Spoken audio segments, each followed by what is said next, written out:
Well, welcome, folks, to another lockdown podcast.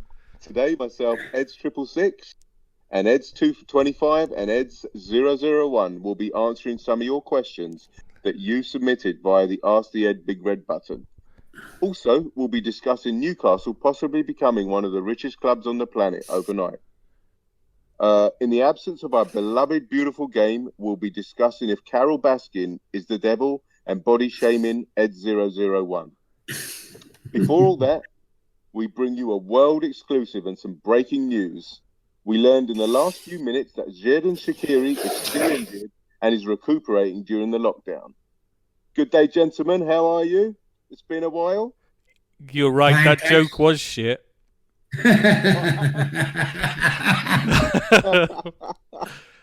You didn't tell us how bad it'd be. At least I can count down from 5. Hey, I managed to count down to 5. It's just I lost count. I forgot where I was. Yeah, you had to use your fingers, mate. Well, I normally only do 3, and I got halfway through, and I suddenly thought, shit, I don't normally start from 5. Why am I swearing all of a sudden? And this is the lockdown. See, I've gone mad. Spending all this time having to talk to you two. Billy, have you had any more haircuts from the missus? No, well, not from my missus, no. My lad done it through a window. Couldn't improve on perfection than the first one, could she, Bill? No, it wasn't great, was it? It was the best haircut ever. For anyone that's listening, Ed025 is a silver fox with film star looks, but his sex appeal is being seriously eroded by bootleg haircuts from his wife. By film star looks, she means Elephant Man, by the way. I hope she's a better wife than she's a hairdresser, mate. She's a very good wife, actually, so I can't... Being better than she is a hairdresser isn't saying a lot, though, is it? It isn't, no. It's a really bad start she had to a hairdressing career. More of an end. How's it going for you in Dubai, Tristan? Well, you know, it's a bit cold and all that, like, but apart from that, it's fine. What, 90 degrees or something, is it? It's not that cold. Freaking hell, I've got me, I haven't got my coat on or anything. No, it's just the AC's on, isn't it? You know, the air con in, so. Oh, no, I can see you complaining. You have to spend money now, don't you, because the AC's on. No, it comes free. Why do you think it's on? I never switch it off. It's free. It's free. I'll have that. Hey, I don't ask what it is. I just say if it's free, I'll have it. Hey, Billy, do you remember Rigsby in Rising Down? Yeah, I certainly do. Leonard Russell. Tristan so badly.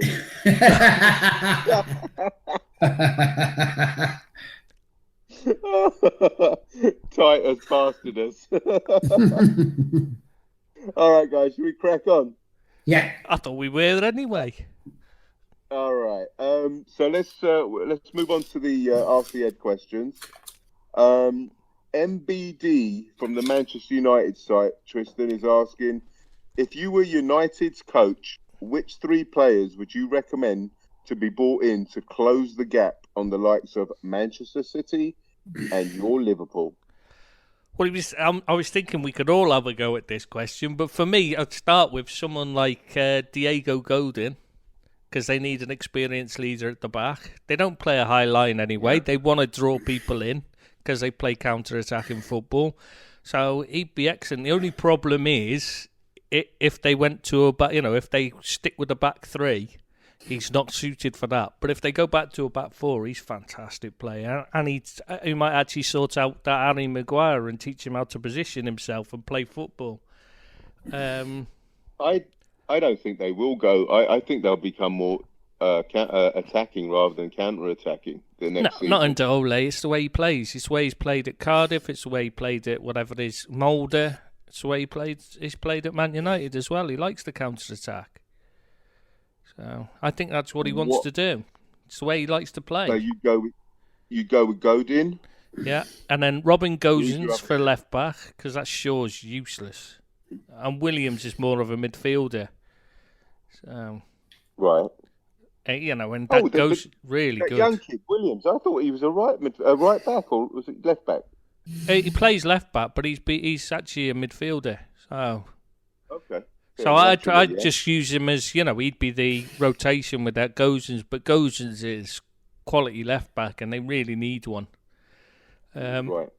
And the other one, well, I mean, the obvious one's Sal. Because you put him anywhere. In the middle, yeah, Atletico Madrid. Oh, fantastic player. Good player. But, do you know what? I would actually, but I know the obvious, that's what I'm saying, the obvious one's Sal, but I wouldn't buy him because I think they're all right in midfield, as in, like, they can get by for now, but they don't have a right winger, do they? So Sancho, Jadon Sancho.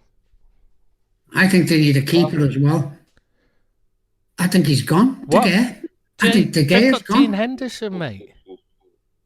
Yeah. Sorry, did you bring him in? Yeah, but yeah, they'd just bring Dean Henderson in. I would. If it was me, I'd put Dean Henderson in and sell De Gea. Oh, use the money towards Sancho. Yeah, good player, Jadon controversy there. Bit of a problem attitude, Sancho, but when he's got someone like Godin around to keep him on the straight and narrow, I think they'd be all right. Oh, I don't know. That's controversial selling De Gea. He's not been good now, has he, for a few years? He's not the same, no, but he's just signed that new big contract. Give him some players around him. I mean, yeah, if he stays, you know, nobody's going to have a problem. But Dean Henderson's looked good, mate, real good. And if you want to bring him through, you need to bring these players through. Do you think he'll make a bid for Harry Kane? I hope so, because I don't think he's the right player for them. Billy, hasn't Ed Woodward come up and said that they're not going to break any kind of transfer fees this year, and there won't be any big transfers this Not year? just that. Levy's already said they wouldn't sell to a domestic rival. You know, obviously mid-table mediocrities where Spurs and Man United are at the moment. So that puts them both as domestic rivals. We're all Sheffield United out as well, and Watford too. I just think Sancho's better off going to Chelsea, because him and Hudson-Odoi would be absolutely unstoppable. That's where he wants to go, but I still think Pulisic will come through. He'll come good. I think he's a terrific player. You're right. Yeah. I don't Billy, think they need him. Who? They don't need Sancho at Chelsea. Don't. Not at 200 million. 50 million for his agent alone that's what he was asking.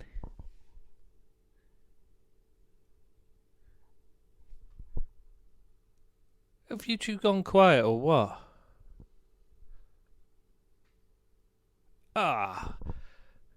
As per usual, the professionalism is shining through, and you two have gone off. I think my internet must have gone off or something, because you two have gone.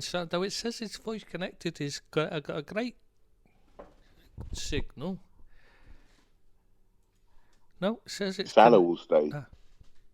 So you went both went then for a bit. Okay. Yeah, I think hopefully now Salah will stay at Liverpool, because I think there was a big chance of him being off. So you're right, Billy. I think it's all this uncertainty has, in ironic sense, brought some certainty that there won't be any massive, lots of transfers anyway. No, I think you're right. Unless they're player swaps or free agents. I think that'll be all that'll be moving. Though I agree with you. You still think Werner will be coming to Liverpool? Which means still. I've never said he will be. You don't think that's going to happen, no? I just don't see much happening at the moment. You know, it's going to be a bit of a. I mean, I don't even know when we're going to be restarting football, do we? So. I mean, I don't mind if we stay if everybody stays with the same squads for another.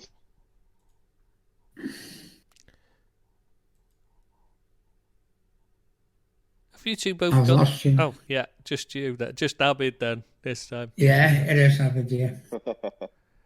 All right. Should we Billy, have you got any more? You want to mention any players you think Man United should purchase? No, as I say, I think as a top quality keeper. I think he wants to go to Spain, and I think they should just let him go. And so, as Trish said, bring Henderson in, and I think he'll strengthen them. Yeah, I the only problem I see with De Gea is if it's, I mean, why would he sign a 6-year deal if his heart wasn't in United? It's not as if he'd have been short of offers in his homeland, So there's obviously I mean, they couldn't have thrown. Maybe they threw a ton of money at him, and the Real Madrid option was taken away. Yeah, it was. Yeah, because Courtois settled in now. Has he? Yeah, Okay. Apparently he's the best keeper in the world. Remember, Roberto Martinez told us all that. So they don't need anyone else anymore. De Gea's form's killed anybody, killed the interest, to be honest, more than anything. Yeah. I still say that he's got it in him to become one of the best in the world again. He's too good a player not to have lost. I mean, you can't lose all that talent overnight. The problem is a lot of it was down to agility, and as you get older, agility lessens. So it could be that he's just simply gone past his best. How old is he? 31? Yeah, something like that. I mean, it shouldn't be that bad. He should learn by experience to make up for it. But I don't think his heart's at Man United now. No, I mean, he almost after what happened with Madrid. Well, he wanted to go back to Spain. His missus lives in Spain. Yeah, and that's fair enough. But United should have let him go, because you don't want players at your club that don't want to be there. And I don't think he wants to be there. Fair enough. Okie dokie. Nice. Question number 2 then from Herrera on the Man United site. Oh, God, in the player profile. Guys, can you hear me? Yeah, I was just looking up. I was trying to find my notes where it was. The answer. I'm looking up the answer again because I can't find the answer. In the player profile about Isaac, you said Dortmund have a buyback clause. Could you please tell us what is the price? And again, that's from Herrera on the Man United side. I'm just looking up. I remember it as 40 million, but it might not be. It might be less. Might be 30. It's something like that. I can't find it now. I had it written down. I've lost. There you go, and being all super duper professional again, Christian. Yeah, it's all gone. I've lost it. It was waiting for you so long. Just make it up. Nobody listens. Yeah, that's true. Yeah, it was. Okay, that's it. Told him if he couldn't hear it, it's not my fault. He should learn to understand Scouse. Mate, can you just pause it for 1 second, please? Pause just it? For 1 tiny second. Just 1 second. I got a ring. There's a delivery driver, and he's come to deliver some tile. Just give me 1 second, all right? Well, we'll just carry on without you. Yeah. Wait, give me 1 second. Oh, go on then. Wait up. So, so this buyback clause. God, I don't know where I had the link for it, and it's gone. I don't know what I did with it. So anyway, if you go back to the United question a minute ago? Right. To which 3 players would you buy? Which 3 players would I buy for you? I think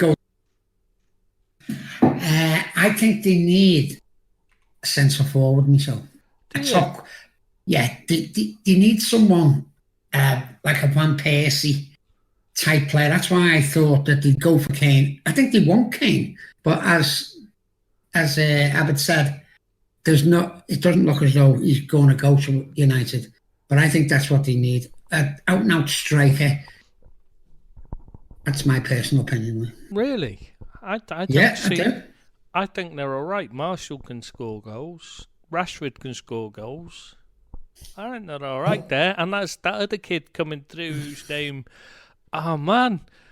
Because I've not been thinking about anything other than just doing research. My head's gone. I can't remember the names of players. That young lad they've got coming through as well. Greenwood. Yes, Mason Greenwood. That's it. Yeah, he looks a good player. But I really like United Marshall as a player, but as a person, I think he has got a bad attitude, and I don't think he fits in United. I don't think he's that bad. You know, as a person, I don't think he's actually that bad. He just has one of those faces that looks miserable all the time. You know what I mean? I don't think he actually is sulky or anything. It doesn't come across that way, you know. Whenever I've heard him speak and that, he always and you know, whenever you ask anybody about him, he always says he's a nice lad. He's just got one of those faces that you want to smack, you know. It's his body language on the pitch for me. Yeah, if something doesn't go for him, he tries something. He seems to suck. Yeah, or if he doesn't get the ball, he sucks. That's what he seems like to me. Anyway. Yeah, he doesn't really work hard enough, I'll give you that. But I was thinking more than lines, if I were going to say a striker for them, I'd have said an experienced head like Giroud or someone like that to guide the youngsters. Yeah, that's what I was getting at, really. Rather than a Kane, you know, not someone young, you know, someone to just... Because that's what they're lacking now, is a bit of experience mixed in with the... You know, yeah, that's why I mentioned Van Persie. Yeah, what a player he was. And he gave them that buzz. He gave them the experience, and he was a really good player for them. Yeah, I was thinking of Van Nistelrooy then. I was about to say, I want to play it for you. Then I realised you went Van Persie, yeah. Who do you rate more, Van Persie or Ruud van Nistelrooy? Oh, Van Nistelrooy by miles. No comparison. Yeah, he's good, Van Nistelrooy. Van Persie only had a few good seasons, 3 maybe at most, whereas Van Nistelrooy was fantastic, then got a really bad injury, came back from it, was fantastic again. Yeah. And didn't he get a second one as well? While at United. A knee injury. He got another knee injury, didn't he? Yeah, another ACL, didn't he? Yeah, he's a magnificent player, Van Nistelrooy. Fair play to him. Oh, and I've looked it up. I found where it is. It's 30 million euros. All right, that's cleared up. Oh, thank you for clearing that up. Yeah. Okay. Question 3 from Morrow6950 from the Liverpool site. Or 6590. Or 6950. My apologies. 6590. Yeah, you can't read. It's all right. We understand. Morrow, I do apologise. I'm getting on in years and my eyesight isn't what it used to be. And it was never very good. That's what Tristan's girlfriends say. Anyway, let's get on with the question. I appreciate you might not be able to answer this, but due to the indefinite break in football and the financial implications it is having on many clubs, do you foresee it being reasonable for a bit of a restructure around transfer costs and players' wages? Could it be seen as an opportunity for a reduction in these fees, as clubs may no longer be in the position to spend as they did in the past? Or is this more wishful thinking? I realise this is a fairly simplistic view on the matter. Not a problem, buddy. Tristan, Ed001 is a simple guy. I thought you were going to say that, because I was going to say that if you had. About you, not about me, obviously. Obviously. Yeah. Well, we know they were already trying to reduce wages, and like Ed2 keeps saying all the time, they keep offering players, and big clubs are now offering players in return rather than. Because the fees have just got ridiculous and nobody can afford them, basically. So, yeah. Is that all you got? Well, I mean, what more can I... It's a fairly simplistic... It's a simplistic view, and I've given a simplistic answer. I think that's what you call quality. It'll affect all football. Apologise tomorrow for that sappy answer. You took about 5 days writing that question, and your answer was... Well, it took you about 5 days to write it out, anyway. I copied and pasted, mate. I'm not dumb. And we know how long it took you. Even copy and pasting you can't do on your own. So just getting onto Discord is the hardest thing in the world to you. Every single time it's you're chatting away in the box. I can't hear you. No, because you're not in the voice channel, you dip. 1 minute. Morrow takes 3 months to to construct this question, and all you got to say is yeah. Well, yeah, because I got bored of waiting for you to sign in onto voice chat.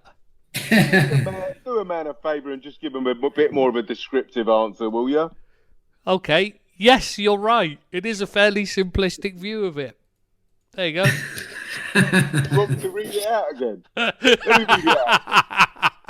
Right. This is a question from Morrow 6950. Yeah, we've got it. Yeah, and you didn't get his numbers right first time round. Right. So maybe the apology should be just you for getting his name wrong. At least I knew his name. I know this is novel concept for you, Tristan, but just can you keep quiet for about a minute? No. Right. I appreciate I you don't might think not that's be possible. able to answer this. I don't think he's not going to read it again, is he? I appreciate you might not be able to answer this, but due to the indefinite break in football and the financial implications it is having on many clubs, do you foresee it being reasonable for a bit of a restructure around transfer costs and players' wages? Could it be seen as an opportunity for a reduction in these fees, as clubs may no longer be in the position to spend as they did in the past? Or is this more wishful thinking? I realise this is a fairly simplistic view on the matter, and please could you give me more than a one-word answer? Thank you, Morrow 6950.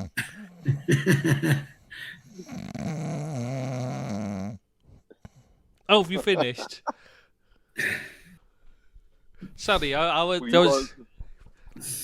Yes, I can give you more than a one-word answer. The answer is yes. It is. Fairly simplistic view. And yes, it will happen. Anything else? What will happen? There is being a restructure around transfer costs and player wages. They'll come down. They'll have to. How do you foresee that happening, Tristan? Because they've got no choice. They're already Why do you think they're already asking them to take wage deferrals and stuff? They're going to have to pay them back. All these players taking wage deferrals are going to get that money back. Remember, in the future, you're not going to be able to give them. You're not going to be able to give someone 500,000. Like you've got Gareth Bale on 500,000, who's making a big song and dance about giving away £50,000 worth of stuff or something. Yeah, very good, mate. That's 10 seconds wait for you, like. But anyway, so he's on 500 grand a week. He defers his money. He defers whatever percentage of it he is. They've then got to pay that and the 500,000 he's getting every week. They've got to catch up that wage deferral they've given him. So they're not going to be able to afford to buy another player on huge money. Why was it so hard to elicit all this wisdom out of you? I don't understand. See? You've got it in you, mate. Because I'm speaking to a moron, so I have to drop my level down to you to understand. Morrow will be all right; he'll get it. But you, it's just hard work. I have to keep it simple. It's knowing your audience, mate. Knowing your audience. So your level is struggling with the cows. Yes. Yeah, my level is yes. Yeah, exactly. And even then, you have to ask me to explain it because you didn't understand it. Please, yeah, it's like, what do you mean, yes? Is that like no, but different? Yeah. So I hope that satisfies you, Morrow. So we foresee some restructuring taking place in the future financially when it comes to players' wages and transfer fees. Okay. Not before time. Absolutely. It's going crazy. Okay. Question 4 from Van Dijk on the Liverpool site. Hope you are well, and I wish everyone a safe stay at home. That's nice of you, Van Dijk. Thank you. I would like to ask. He wasn't referring to you. I'd just like to point that out. It's everyone but you, but I took that out before I sent it to you. Sorry, I should explain that. I would like to ask, is there a possibility of any of the trio being sold to accommodate another high-profile player due to game time, or is there a lot at the background with trying to convince our target that position in the space of a season? But based on the names mentioned in the media of recent, a Torres who is playing his trade for Valencia, is there any truth in our interest and who do you think might come in when the summer transfer window opens? I'm assuming he means by the trio, he means Salah, Mane, and Bobby.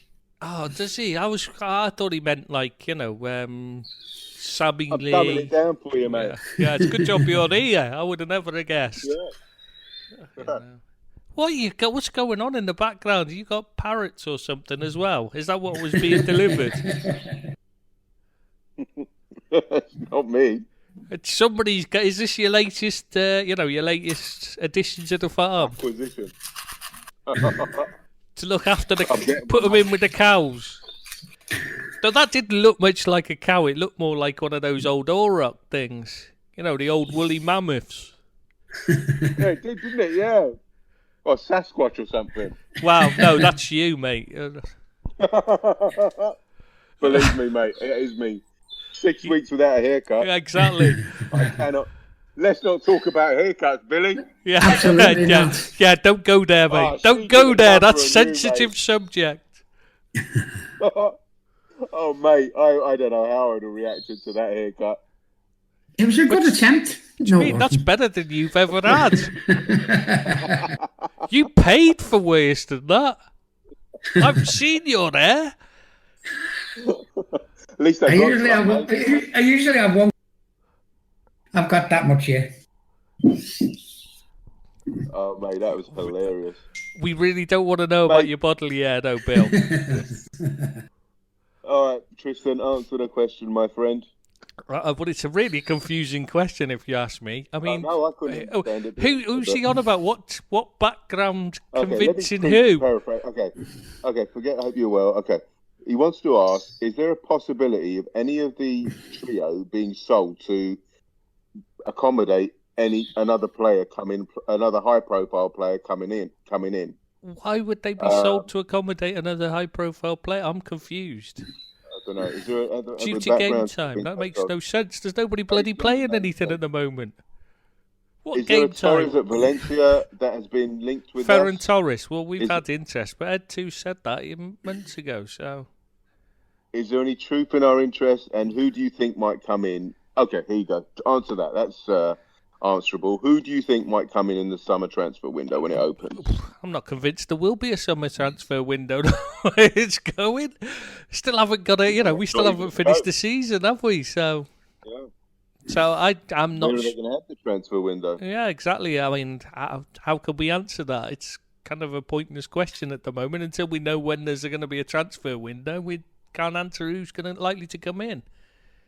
Is there a situation where the footballing powers that be could say, look, there's no transfer window this season, and we just crack on to the following, we just play next season without any transfer? No, what'll happen is they'll have to end it at some point because of the players' contracts. So they've got to say, right, you can move, because otherwise there'd be, there's all the troubles with restraint of trade and all that, like. Okay. Yeah, there'll be players out of contract who will be taken away, and some players will come in. I'm convinced of that, but it won't be big signings. I don't think. Is there any chance we re-sign Adam Lallana? Well, it might have to for the short-term deal, just to keep him till the end of the season. If the season does carry on, you know what I mean. If they extend it past June into July, if they still don't make a decision, we'll have to. All these out-of-contract players will have to sign another. Will have to sign on a month-by-month basis. It'll be. Why? I don't understand. You're telling me that we have to re-sign out-of-contract players because to win 2 more games? No, they'll be just extending the contract. Everyone will just extend their contracts up until whenever the season ends. It'll be.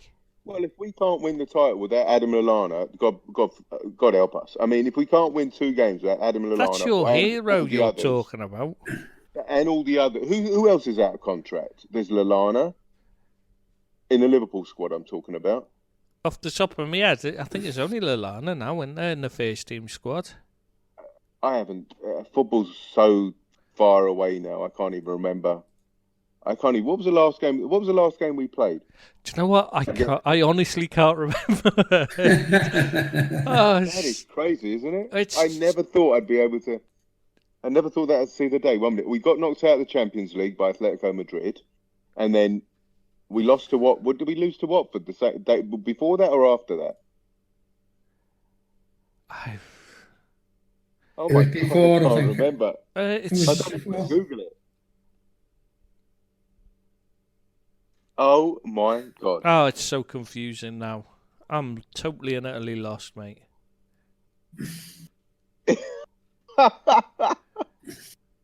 Oh my God, I didn't realise this coronavirus has messed with your memory as well. I think that's more age that's messed with my memory, to be honest.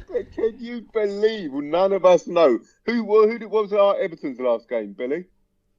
Who was Everton's last game? I can't remember. To be fair, Bilbo is 875, so it's a lot of football to remember. Jeez, that is scary. I can't believe none of us remember our team's last performance. I can't remember. I can remember the Atletico Madrid one just because it was so annoying and frustrating, like, and it shouldn't have been played, as we say, as we know now, really.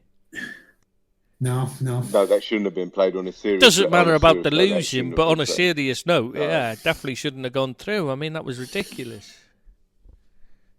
Yeah, that really was. And football kind of lost its way a bit in the last few months because, like, with all this going on, nobody knew what the hell to think, did they? No. I mean, obviously, with 2020 hindsight, I don't know. It's got to be Billy, that one. Which? It's that £1 million production facility studio. I don't know what he's doing, sandpapering his microphone or something. He's moonlighting while he's working. Oh, no. That's not my microphone, Tris. Oh, God. All right, then. Next question from Cop DH on the Liverpool site. Hi, Ed. You mentioned these 21 elite clubs on numerous occasions. Most recently... Oh, God, you're going to struggle with this one. What? Coalescing together last Friday to discuss the way forward for football after the initial CV effects trade. I note you've said, almost gleefully at times, that LFC aren't amongst them. Please could you list these elite clubs and explain why and how they are in this bracket and Liverpool aren't? Also, if it is at all possible or necessary for us to break into this select group. Also, is it all possible or necessary for us to break into this select group? Take it away, Tristan. It's nothing to do with me. That's Ed too, so don't know what he's on about. Simple as that. All right, he's asked the wrong person. I mean, why would I be gleeful about Liverpool not being among these 21 clubs? I don't. Well, to be honest, I'd rather we weren't among them because they're the ones that are leading the breakaway. The European Breakaway League. It's those clubs. I don't want to be among them. No, I want to watch Liverpool Everton every week or every twice a year.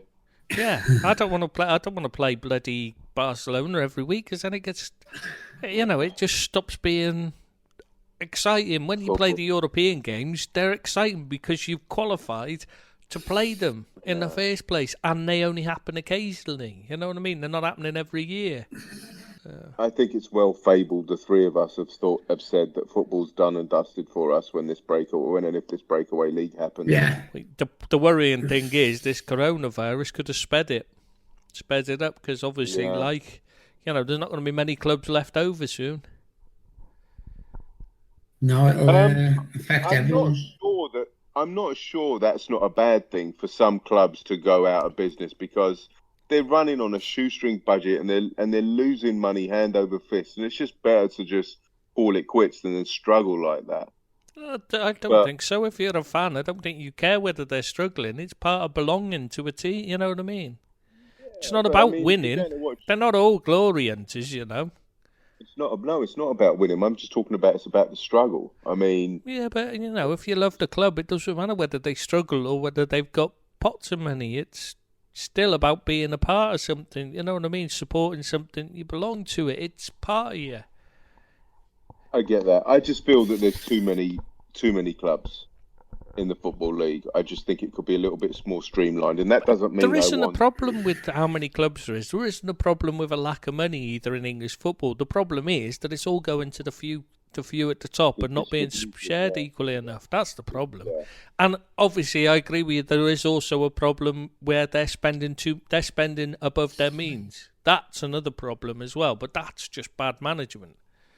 That's not, you know, that's as simple as that. As those ones existing on a shoestring shouldn't be a problem. That's when you bring youth through, innit? You know what I mean? That's how teams, you know, those on a budget are ones that should be bringing youth through and creating a better future for the English game. Would this mean less football league clubs? Would this mean more academies then? No, I think the academy's too expensive, so they'll end up. Most of them won't be running academies. It'll just be the teams will be. What'll happen is a load of them will end up, you know, all the ones outside the top flight. Like at the moment, there's something like 120 or 130 or something like that fully professional teams in England.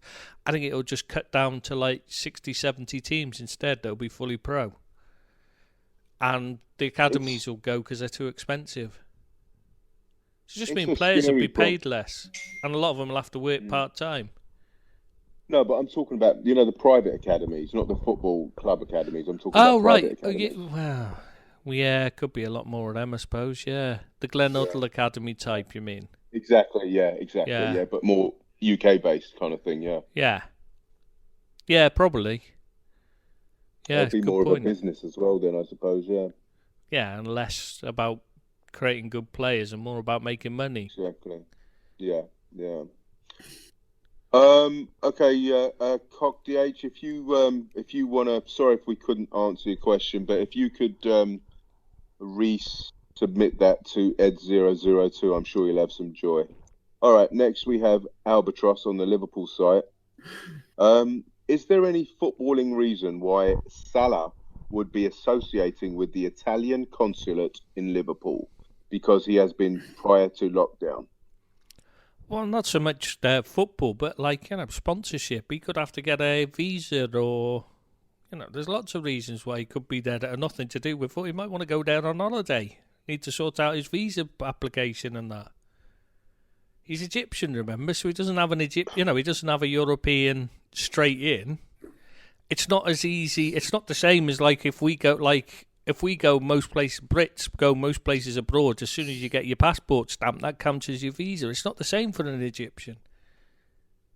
They have to fill in all sorts of forms and all that to get into a lot of countries. So, you know, there's hundreds of things he could be there for. So this boils down to the question, do you think pre-coronavirus he would have stayed at Liverpool in above the summer? Beyond the summer or not? That's I think this boils down to. If it wasn't for the coronavirus, you think he would have asked to go this summer?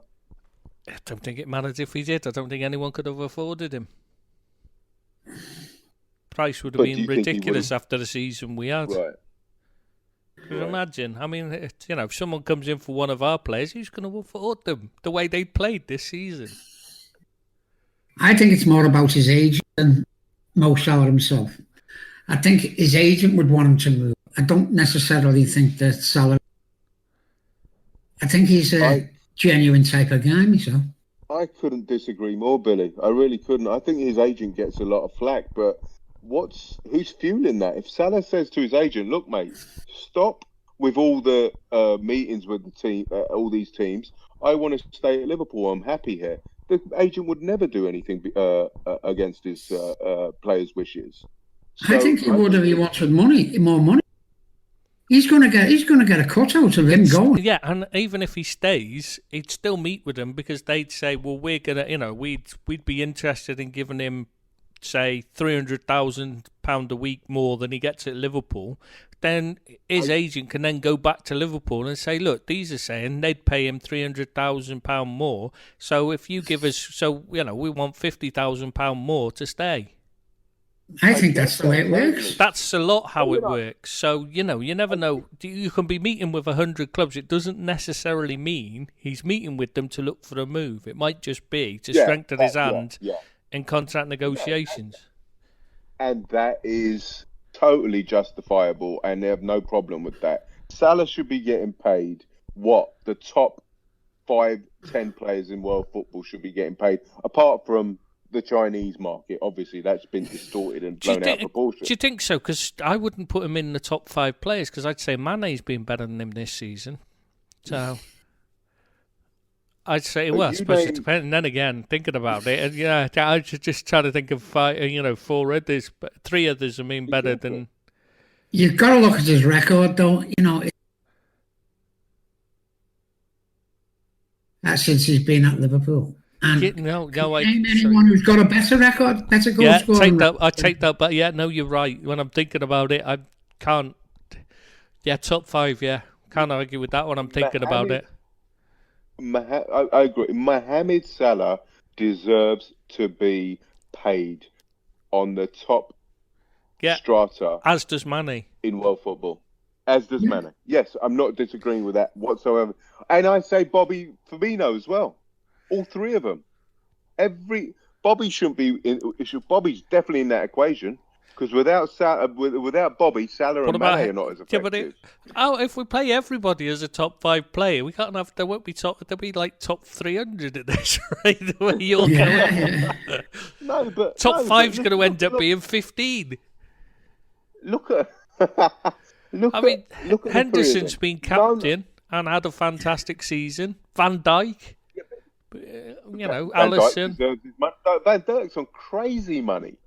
Van Dijk's on 200, 180 or something, whatever it is. But that's crazy. It's all relative. Whatever I say, it's all relative. It's not as much as when you look at like Bale on $500,000 nearest. Damn it. Yeah. Yeah, but that's completely. I don't think he deserves that, because he signed that deal 3 years ago, right? And he never deserved it. He didn't deserve it when he got it, but yeah, but you're saying that's just an anomaly, right? I don't know. Pogba's not far shy of that either. But the pay's got to be relative, hasn't it? Should be relative. If Maguire is reportedly on slightly more than what which he is. Van Dijk is, that's just ridiculous, isn't it? How on earth did Man United end up paying? They paid more and paying more. How does that end up?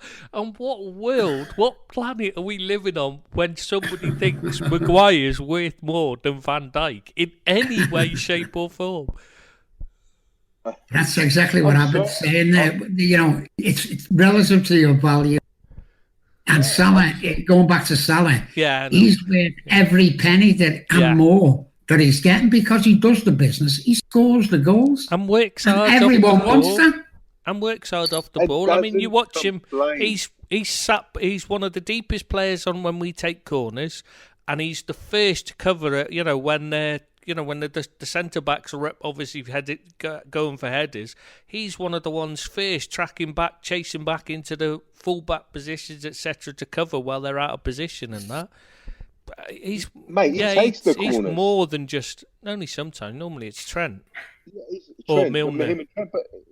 He is a wonderful footballer, a world-class footballer that deserves his money. I can't. I was just questioning the top 5, but I was trying to think of better.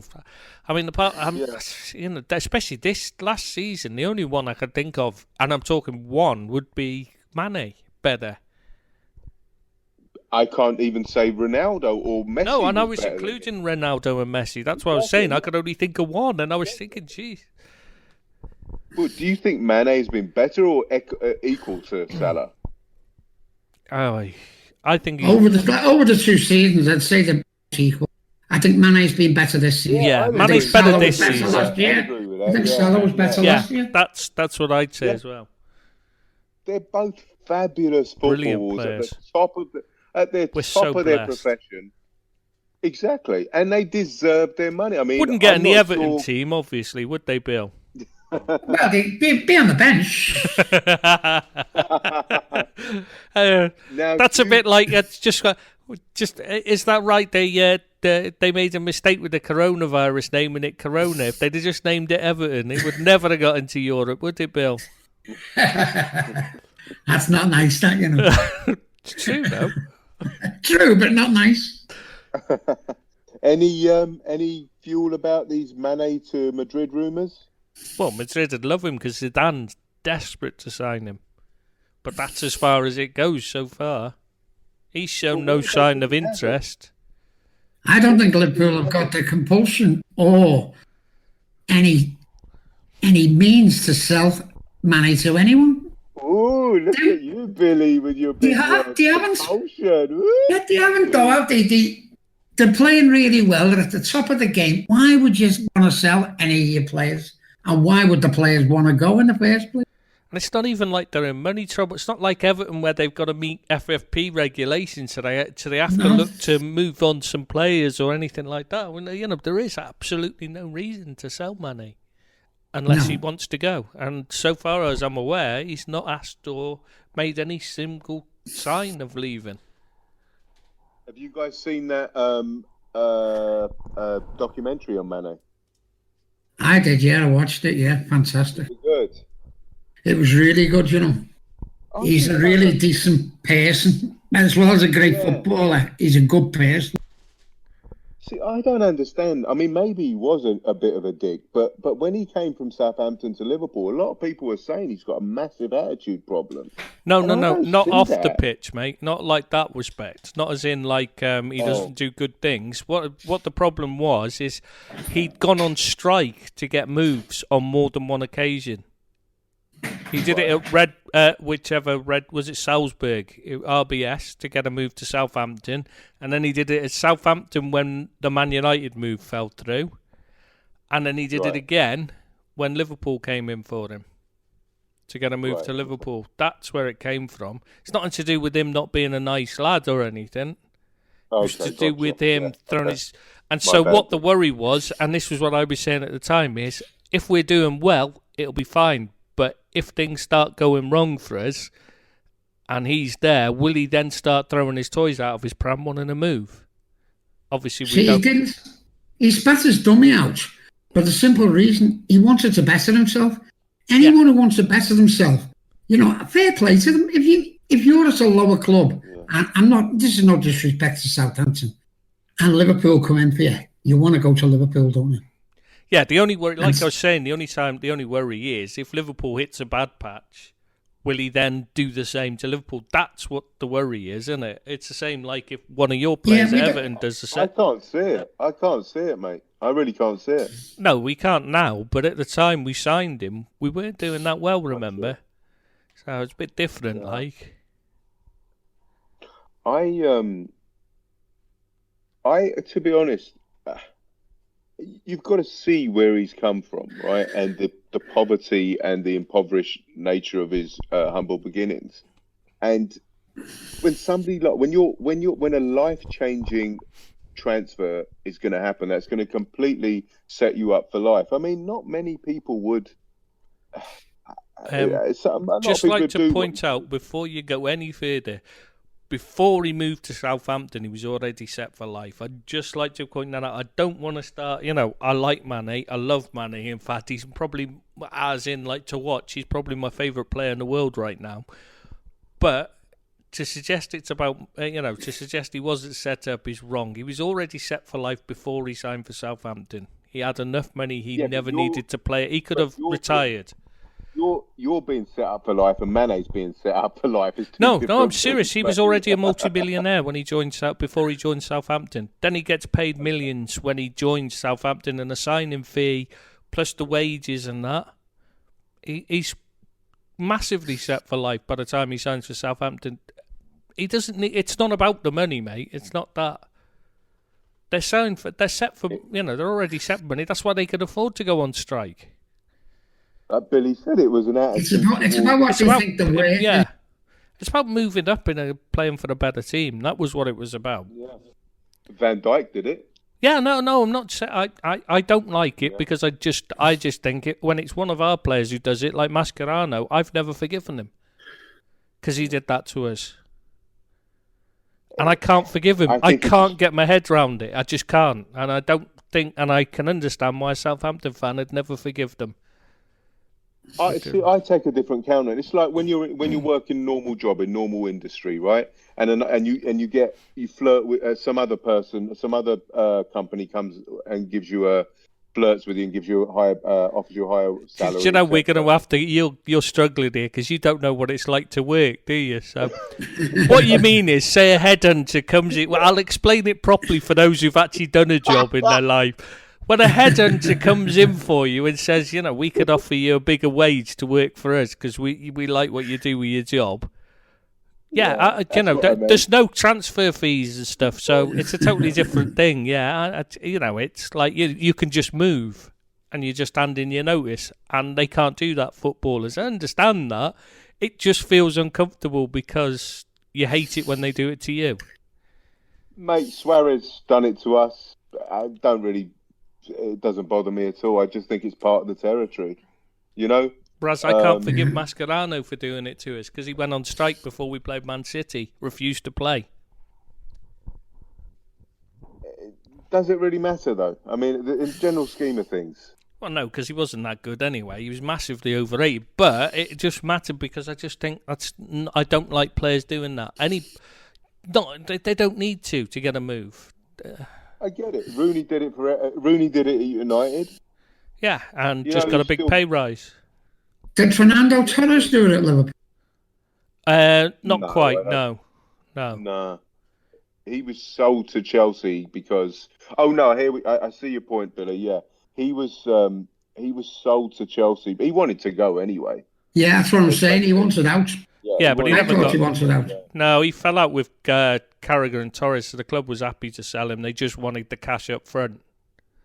And the only reason they wanted cash up front was because Newcastle, it got to the point where Newcastle, the only player we could possibly find, because we went all round Europe trying to throw money at any striker, trying to buy someone other than Suarez. We had Suarez already done, but we were trying to find a second striker, to replace Torres, and nobody would sell apart from Newcastle because Mike Ashley said, yeah, if you show me the cash, I'll happily let you have Mandy Carroll. He's a drunken bum anyway, you know what I mean? You're only going to have to pick him up off the floor. I'll happily sell, but you need cash up front or I'm not selling. And that was the only striker we could buy because it was January window as well where it's difficult. So, Chelsea agreed to pay the cash up front and we gave them the cash up front. Because didn't we say we wanted 15 million profit on Torres, whoever we bought? It's something like that. I don't know what the amount was with that. I don't really know about that. I don't want to. It was just one of those where we just wanted the cash up for the cash there to pay Newcastle immediately. So. Billy, you snoring? No, mate, that's not me snoring. It's the effect you have. That's why you're assuming, aren't you? You're assuming just because you have that effect normally. No, Billy's all right. No, that's the effect I have on women, mate. Oh, yeah. That's true. All right. Another question from the from Manchester United rumours.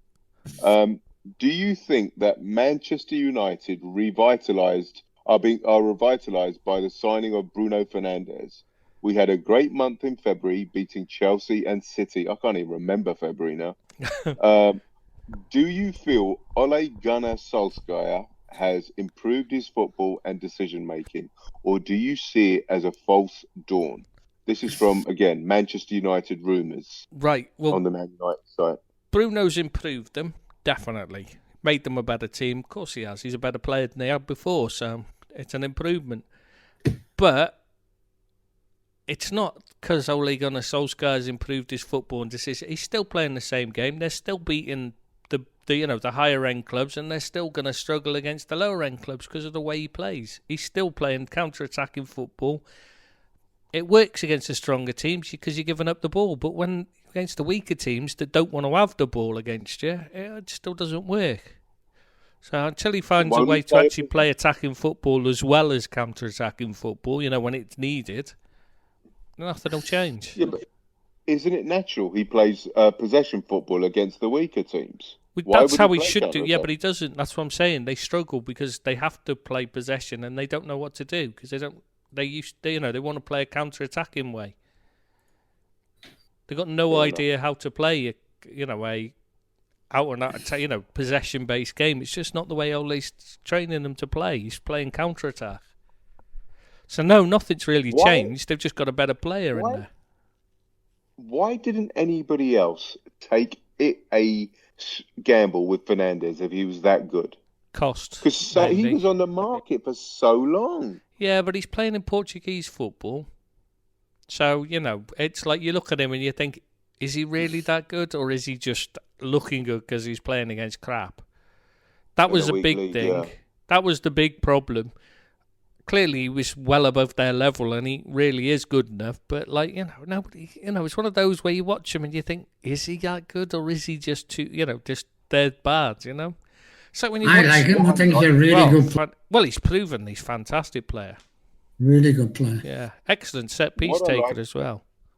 Yeah, what I like about him, he's got great vision. He's got a great attitude as well.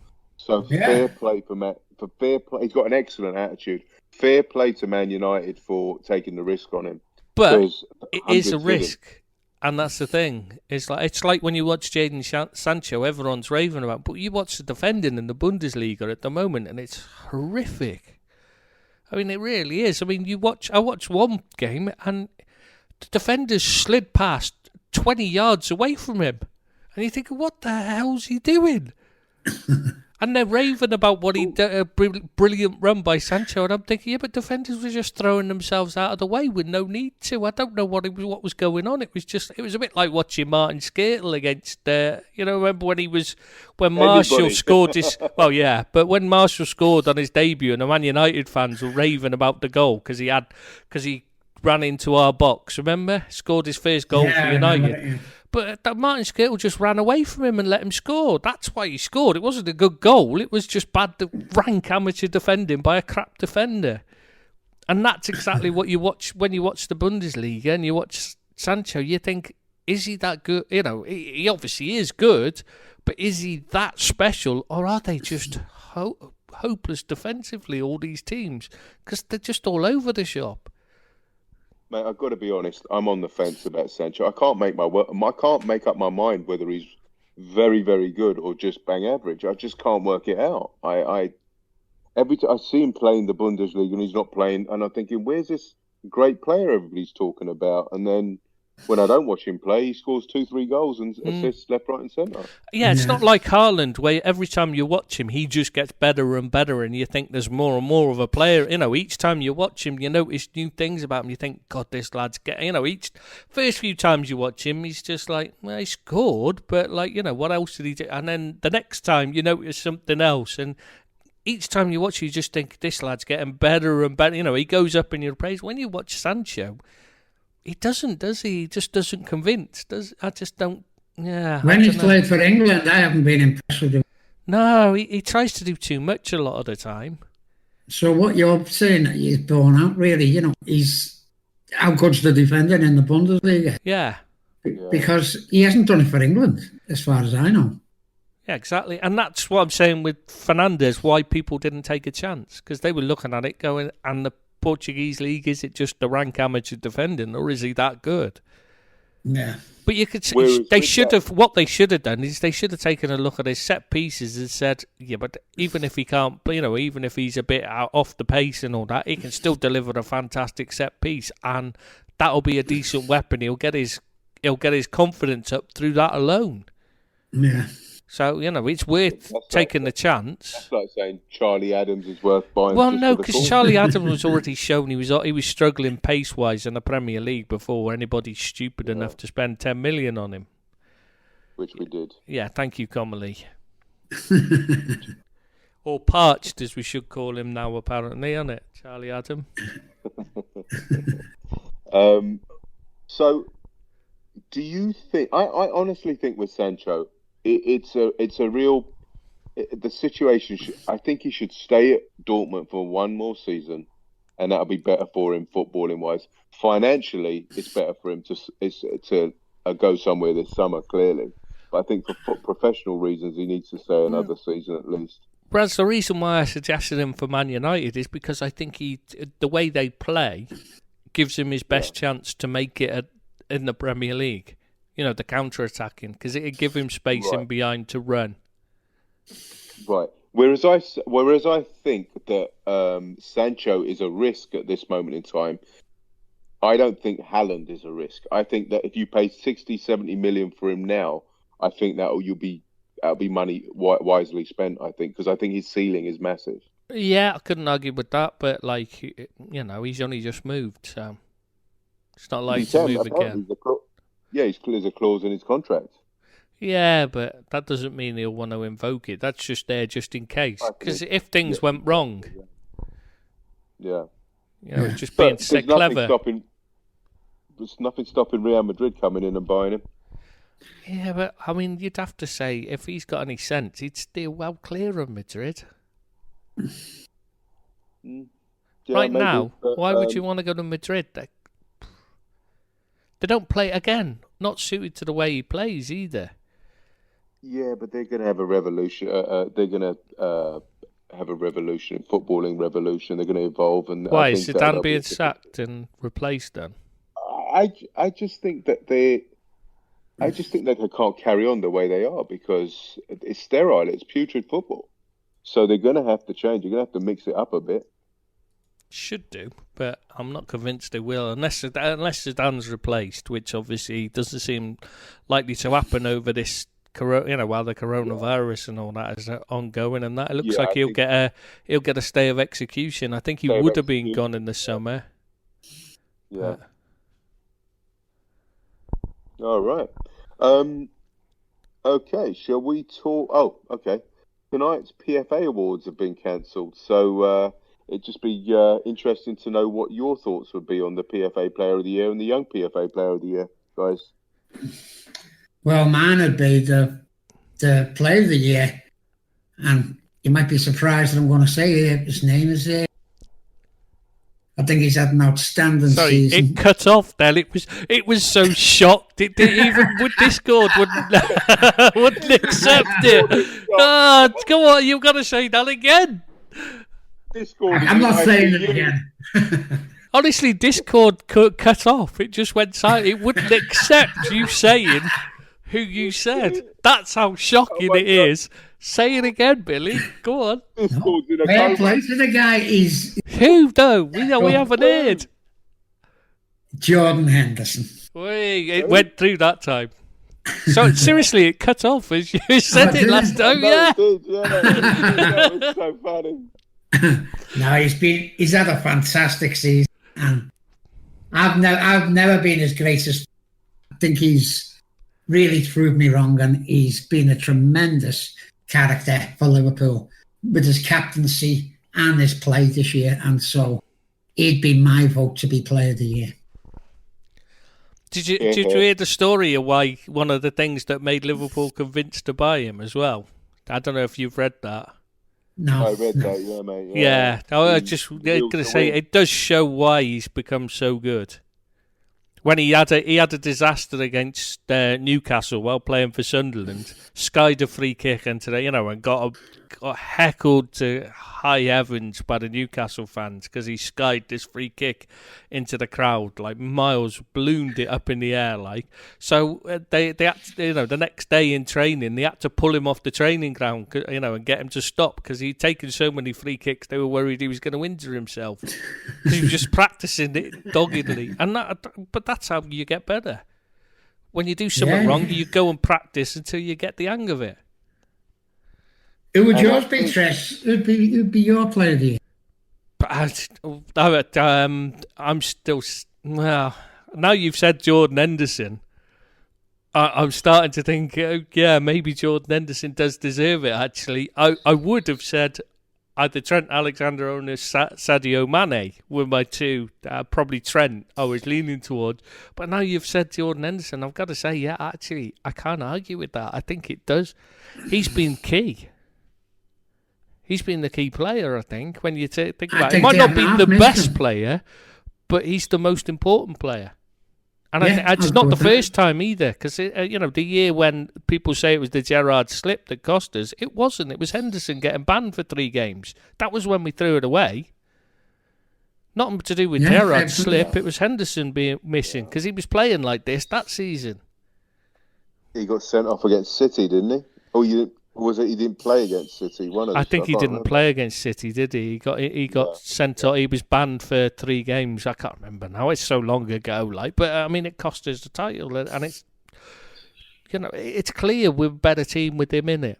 Sometimes the And how best. about you, 666? Oh, mate, Played I listen. I can't.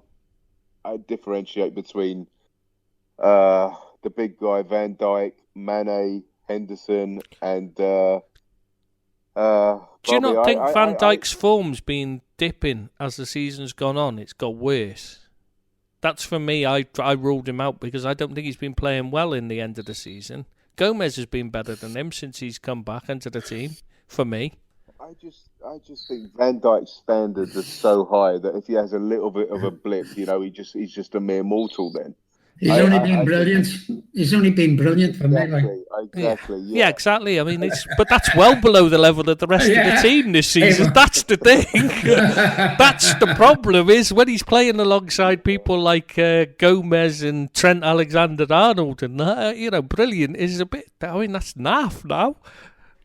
We laugh about it, but in all seriousness, it's a real shame that, obviously, it's a shame for a lot of reasons the pandemic occurred, and there's so many more horrible things that have happened apart from, to people and stuff. But it's going to be a shame because nobody's really going to remember how excellent this football team was this season and what performances we pulled out, etc., etc. Just on footballing reasons, I'm talking, not general life. I'm just saying. I don't think anyone will forget it. Actually, I think it'll go. People will remember it because of what happened. We played last. No, but I mean, but we still remember how well everyone played, and how they'd set records and that. I don't think people will forget that. Yeah, I think it'll be like the Dutch team that didn't win. They'll remember because they didn't win. If you see what I mean. I just think being in the record book solidifies it and it makes it more important. See, I think it goes down in folklore though when they don't. When things like that, when it goes against them, like the Dutch team, for instance. You know what I mean? Those things solidify it. I get it. But it becomes like in the history books. Yeah, but I mean, you've got records and stuff. Remember it. People aren't going to forget that. They're going to look at it and go, won all these games. But how come they didn't win the league? People will be saying, if they don't, if we don't get the league title, people will remember it. Nobody will forget this pandemic, will they? This season, Leicester away, that we played football from the heavens. Destroyed them. They completely destroyed them. And I just, I think people forget stuff like that. The games we played, 25 points. No, what they forget is how well it's because people like Brendan Rodgers come out and say they were lucky to beat us. No, you were lucky to have a shot. That was the thing. Yeah. You got lucky to get a chance of winning because we didn't score with our 575 attempts and you scored with your 1. Don't talk soft, you daft. Just some of the stupid comments this season, how we've been getting away with it or how it's down to VAR. Yeah. We've had we've had more than double the attempts of almost every team we've faced. It's not VAR that's helped us. It's being better than everyone else that's put us where we were. Oh my God! I wish we were discussing VAR right now. Don't we are? But yeah, you're right. I mean, 25 points ahead of our challenge. The second place team is ridiculously. It is ridiculous. It's ridiculous. You've never seen anything like it. I just don't feel we're going to get the plaudits we deserve because of this situation. And listen, it's only football, and it means nothing compared to what people are going through worldwide, socially and personally. But it's just a shame that we're not going to get the plaudits that we deserve because of it. Regardless of if the season is null and void, or if it gets played out behind closed doors and finished, etc. That's okay. What we'll do is next year we'll just go out and do better and won't lose a set. We'll have to win every game next season and ensure we get it through. Yeah. Right, we're missing the young player of the year now. Done them player of the year. I think that's obvious, though, isn't it? Isn't it obvious? You'd think it'd be obvious, yeah. I mean, unless he's Tom Davis, got. wasn't it? Was it Tom Davis? I was thinking Moise Keane until tonight. You know. Oh, don't mention that, man. But yeah, until my party invite didn't come through, he's out now. I mean, there's only one man, isn't there? Has to be Trent. How old is the kid? It'd have to be Trent Alexander. Trent, 21. Yeah. And how would you? Isn't that the age? 23. Stop being a kid. 23 is the end where you young player is the end. It's the usual. I don't know why, but it's the same in like if you play in Football Manager and that. 23 is where they stop being classed as youngsters and start becoming. Gotcha. See, I would have given it. It's a toss-up between Naby Keita and Trent, to be honest, in my opinion. Naby Keita's what, 25, 26? Yeah. But apart from that, I can understand it. Yeah. But yeah, you can't see beyond Trent. What a fantastic standout season he's had. Yeah, absolutely incredible. I mean, the first thing when you think of Trent, I just think of that corner. The Divi one. The Origi put in, Divi one. Yeah. Barcelona. That was just, I mean, that's just, both of them, you've got to say well done to Divi to be awake. It would have been just as easy for him to not notice as the Barcelona players, to be fair. I love Divi. Good goal. Do you think he's going to stay? I think he'll be gone. I think he'll move. I'll be on his way. I think it'll be a small transfer fee, and I think he'll be on his way. I don't think he wants to be honest. I think he loves it at Liverpool and he wants to make it. He wants to finally break through. It's hard to tell, is it? He's not getting a game anytime soon. Yeah, nor was anybody. Who is going to get him? Yeah. Nobody wants to leave Liverpool, mate.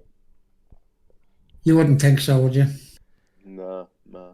Hey, Billy, have you any transfer news? Any gossip, Everton? Transfer news, yeah. Yeah, we're not buying anyone. Especially not with the name Keane again. Nobody called Keane will ever be signed by Everton again, that's for sure. I suppose we better have a chat about Mr. Keane, eh? Yeah, I was very disappointed with Mr. Keane. Moise Keane,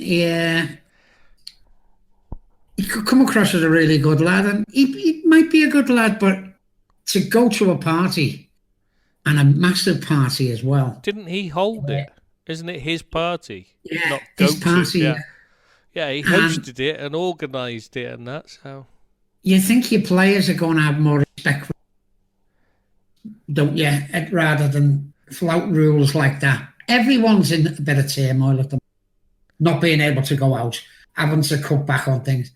But a professional footballer should be guided and have a mentor who's going to put him in the right direction. And he's just really flouting. I was very disappointed with. Well, it's not like he's got, it's not like he's trapped in a tiny little apartment with nowhere to go or anything. You know what I mean? I mean, not being funny, they've all got big places. They've got plenty of room. Most of them have got their own indoor swimming pools and all that. And you see them on Instagram filling up the pool, with pictures of themselves swimming and all that. And you're thinking, you're really not suffering. You know what I mean? No. You're really not doing. You're not helping us, for starters. Who are actually having to sit inside a small room, it's. Yeah, it's just not on though, really. For you talk about Jack Grealish and you talk about Walker doing the same sort of stuff. They're out of order. These are role models for people, and like it or not, they are role models. And to just break rules like that, what does it say about the person? Well, even if they aren't role models, I'm not being funny, but you've been asked by the club to do this. You're a professional athlete. you should be looking after yourself, because you never know. They might turn around and say, well, we found a cure tomorrow. For all we know, we don't know. It's all this talk about that it might take ages to find a vaccine, but someone could find, it could turn up at any point, because literally a cure can just be found out of nowhere. This isn't, a vaccine will take time, but a cure is a totally different thing. We don't know when one will be found, because these things sometimes turn up, like the smallpox one. Just happened to be, they noticed the cows made didn't have smallpox, none of them got it. So these players need to be ready. We could disinfect people, like Trump said. Exactly, brother the domestos, they're good to go. But on the flip side, guys, don't you think that the general public have just had enough now? It's like cabin fever taking over, and they just need to let off some steam. Is there not a case to be said for that? And no, I don't think there is. I think we're all duty bound to do the right thing, and the right thing is staying in. That's been proven. To self-isolate if you got it all. Well, to be very careful. If he's got cabin fever, he could go out somewhere in the middle of nowhere and go for a walk in the woods or something. You know what I mean? Go for a run or whatever. Yeah. He doesn't need to have 50 lap dances round his place with all his mates round and all that, does he? No. That's not cabin fever. That's just being a rich dick who's flaunting into your cash. Do you know what it's like to go without a lap dance for 4 weeks, mate? I've never had to go that long, mate. I've never had to go without it. I can empathise with the guy.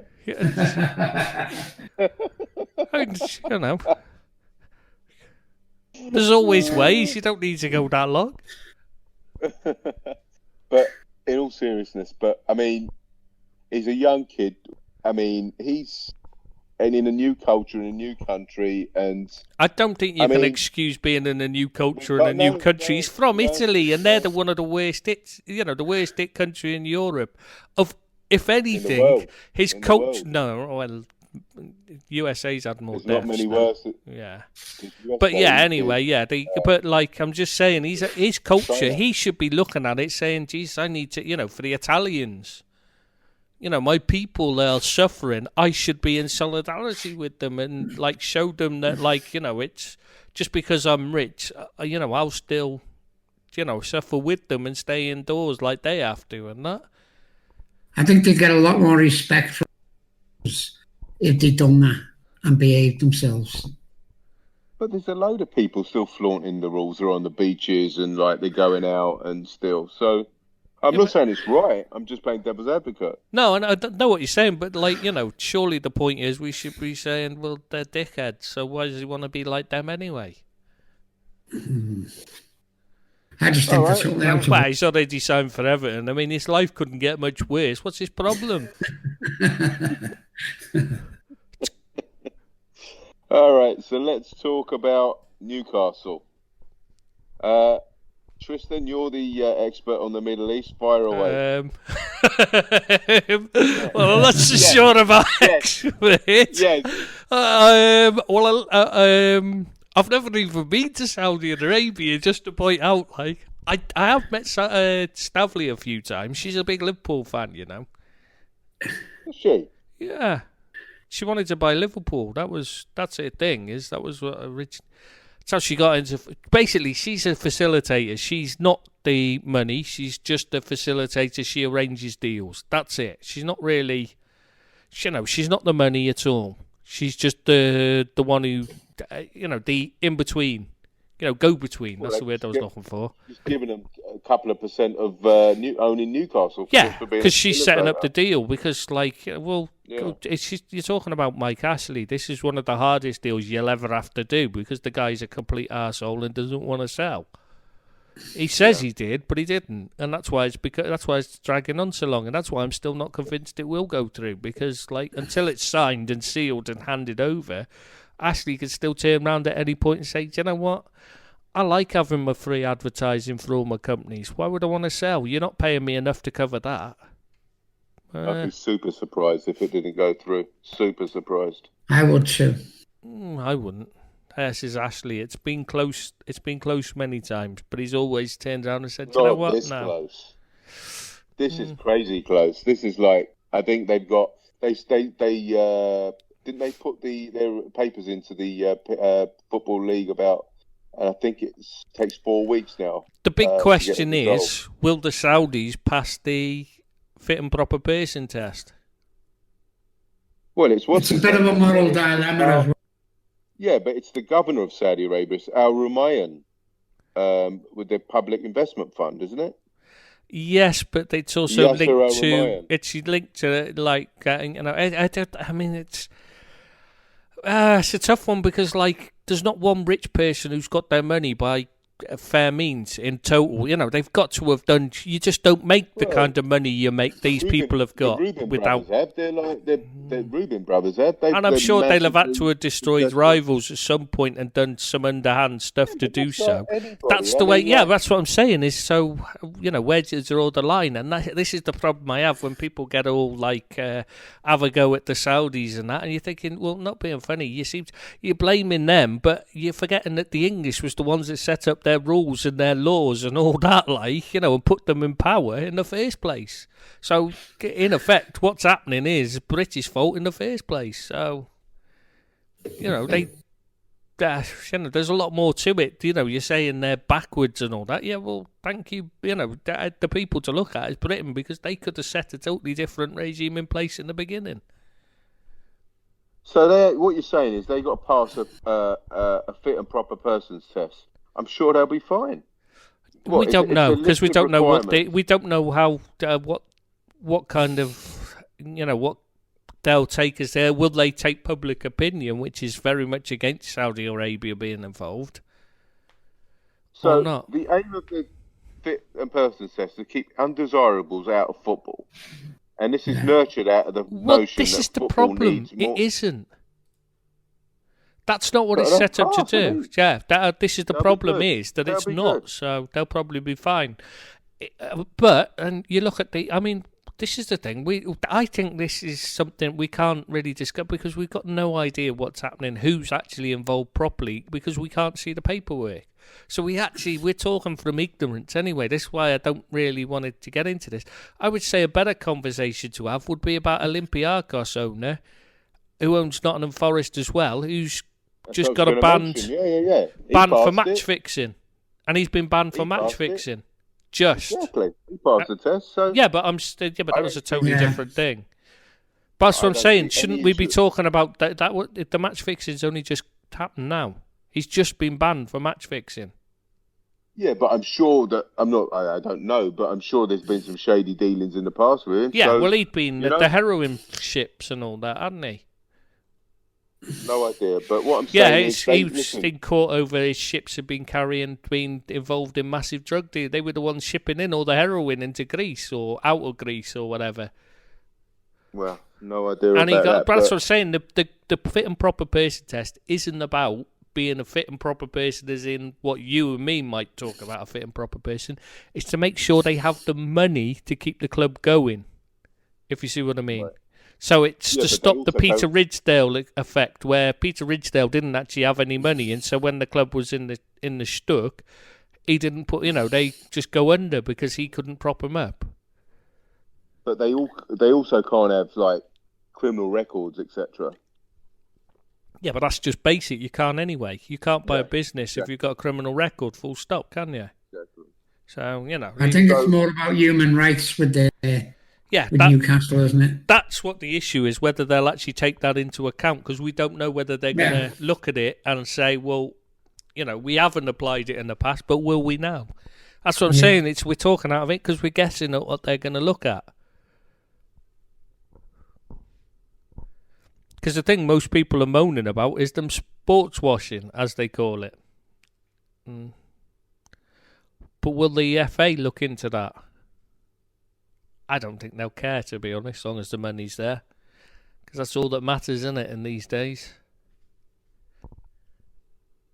And for some reason, you've both gone quiet again. And I'm having to keep talking just to say something so it doesn't sound like I'm on my own, which I am. I don't. Now, you're back. I mean, You went off, both of you, for a while then. oh, right, okay.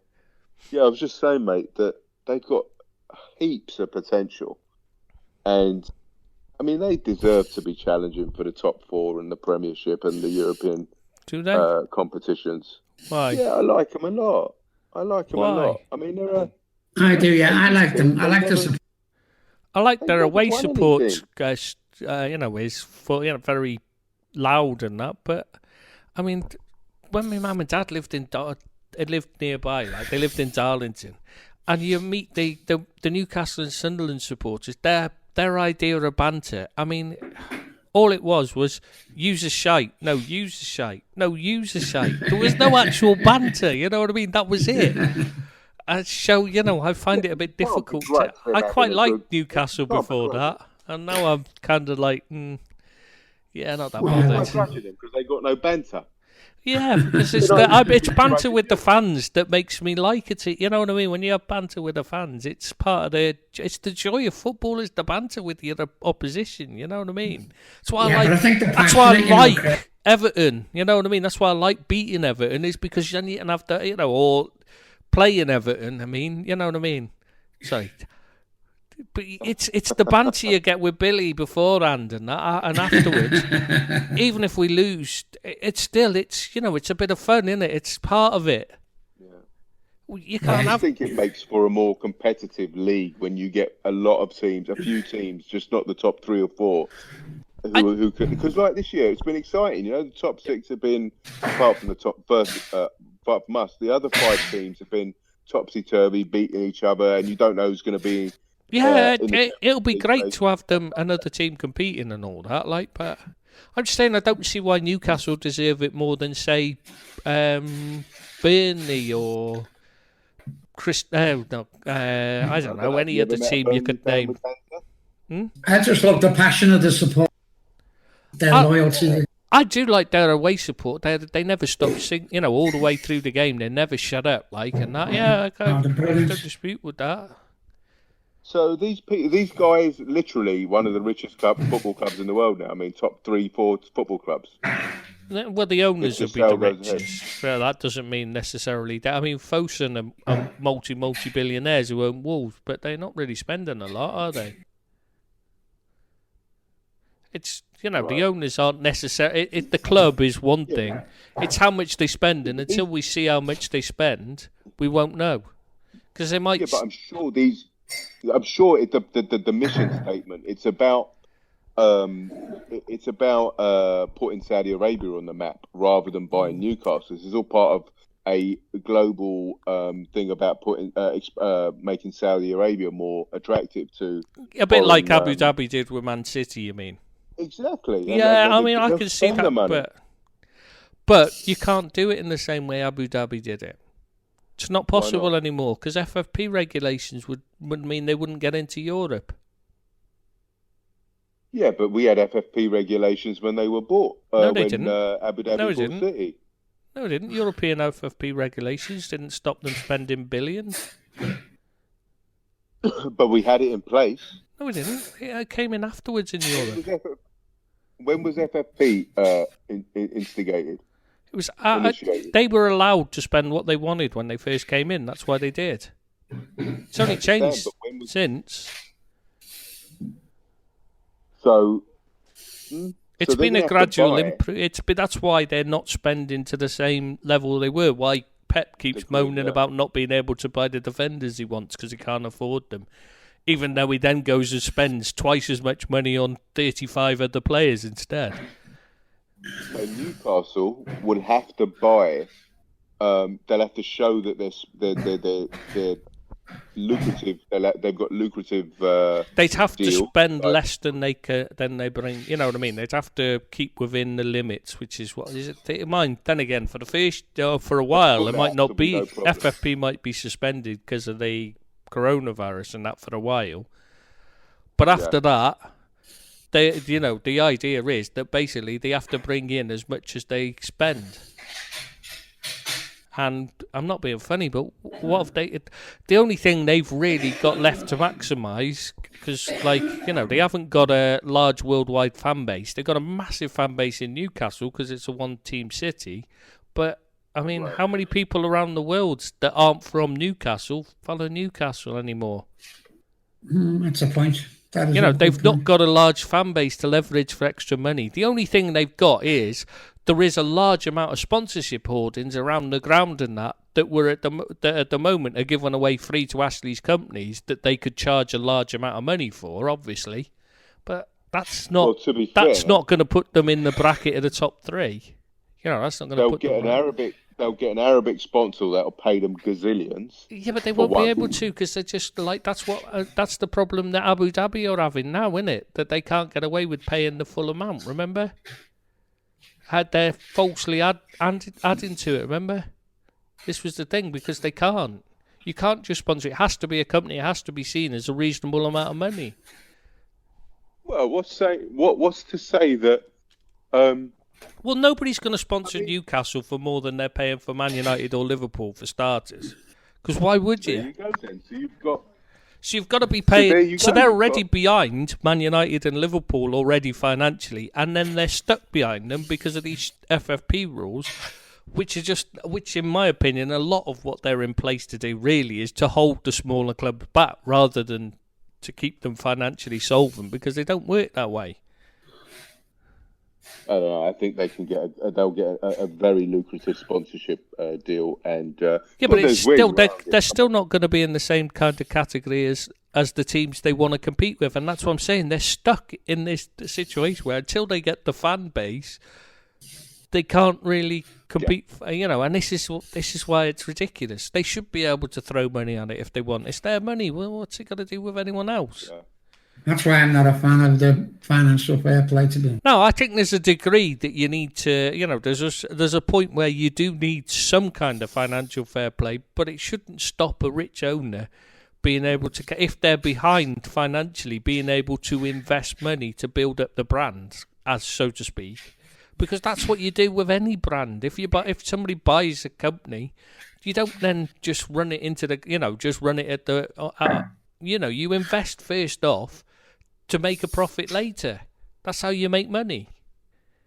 So why in football that they're not allowed to do that? That's the issue with FFP. I'm not in agreement. I think there should be a level playing field, and we go from there. I don't think it's. If everyone was on the same, that'd be fine. That'd be different. But they're not. Yeah, I think it's grossly unfair that the Man Cities, the Liverpools, the Man Uniteds can pay 80, 90 million for a player, and the Burnleys can only pay 10, 15 million for a player. Yeah, exactly. And That's then expect them to. But FFP keeps that in place, keeps that in balance. That's what we're saying. That's why we're like, well, not so sure it works that well. Need to go more like along the lines of like the NFL and all that with the drafting, where they get the weaker teams get the better pick of the youth players or something. Yeah. I agree. Yeah, I mean, I'm in agreement with that totally. I think there's got to be. I think it's grossly unfair that the top 3-4 teams can spend gazillions on players, and then the bottom teams expect to be get a play on a level playing field. I just don't understand that. I don't understand how more has not been done to level that playing field. Yeah, I don't get it either.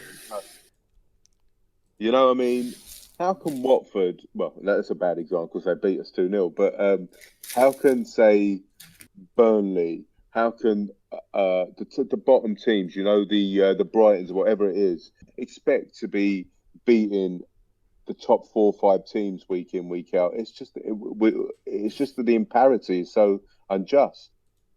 I'd be very happy if everybody got a £50 million budget every month, every year, every season to spend on players, and that's it. You do what you can with that. That's not a bad idea. Yeah, I've got no problem with things like that. That'd be much better. Yeah, that'd work for me.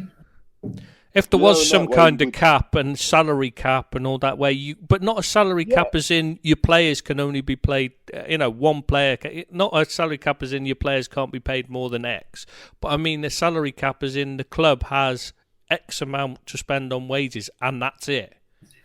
Like you do in the NHL and the NFL and MLB. Yeah. They all have... And then they distribute... Yeah. And they distribute them funds accordingly. The better players obviously get the more money. Yeah, and that's incubating fostering kind of a culture of well, we're going to do better because we want more money kind of thing. Yeah, if you don't perform better, you don't get paid better, and you get some players taking less to play on a better team, like in the case of LeBron James recently, taking below maximum salary in the NBA, so he could so they could bring in better teammates, so we could win titles. Yeah, but listen, LeBron James, he gets. Yeah, I know that. Endorsements. But the players in the Premier League could do exactly the same. Cristiano Ronaldo, does he need? He doesn't even need his wages. Let's be honest. His salary from Juventus is irrelevant to him. He doesn't need it. He gets more from his endorsements. Money. That's just money to play. That's just money going into investments and stuff. Money. He never even sees it, really, does he? Yeah, that's tax. That's his tax. Yeah, exactly. You know what I mean? It's irrelevant to them, really. I've got to be honest, guys. Having this conversation, it really does. It kind of hastens my notion, my idea of football's really dying fast for me. I love it so much, but it's quickly just for me. I'm losing interest because of all these wages and fat cats. Well, it's difficult to be interested in something that isn't happening. I've got to say that's. Yeah, exactly. But what I'm saying is that I can really see myself, honestly, another 2, 3, 4 years not giving a monkeys anymore. I think I've grown up with it. I think the only thing that would kill it for me right now, I wouldn't be as interested. I'd be going. I'm spending more time. I do know what you mean because I spend more time now looking at old footage and writing articles and researching them and stuff like that, rather than being so bothered about the games anymore. Yeah, I can see what you mean, but if it goes to a European league, then I'm done. That'd kill it. Yeah, that'd kill it for me. I never thought. Can you hear me, guys? I never thought. Unfortunately, yes, we can. I never thought I'd see this day that obviously it's enforced because of the pandemic, but really there's a rich life out there. There is other things in life than football. I like never farming. used to think that. Yeah, but like farming. You've got your cows now. Yeah, I've got a cow now. I'm not bothered about anything else. Yeah, that's it. Now you're in love. Who cares about Bobby, Salah, and Mane? But yeah, there's a different world out there, and it's not a bad. I mean, I know that's sacrilegious for me to say because I love. You're on a football podcast. It's kind of like you shouldn't be saying this.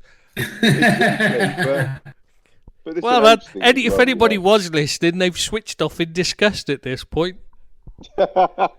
Yeah, exactly. But I think people will they may not want to admit it, but I think some people would agree with me because of this enforced layoff, we've learned to do other things and appreciate other things apart from football.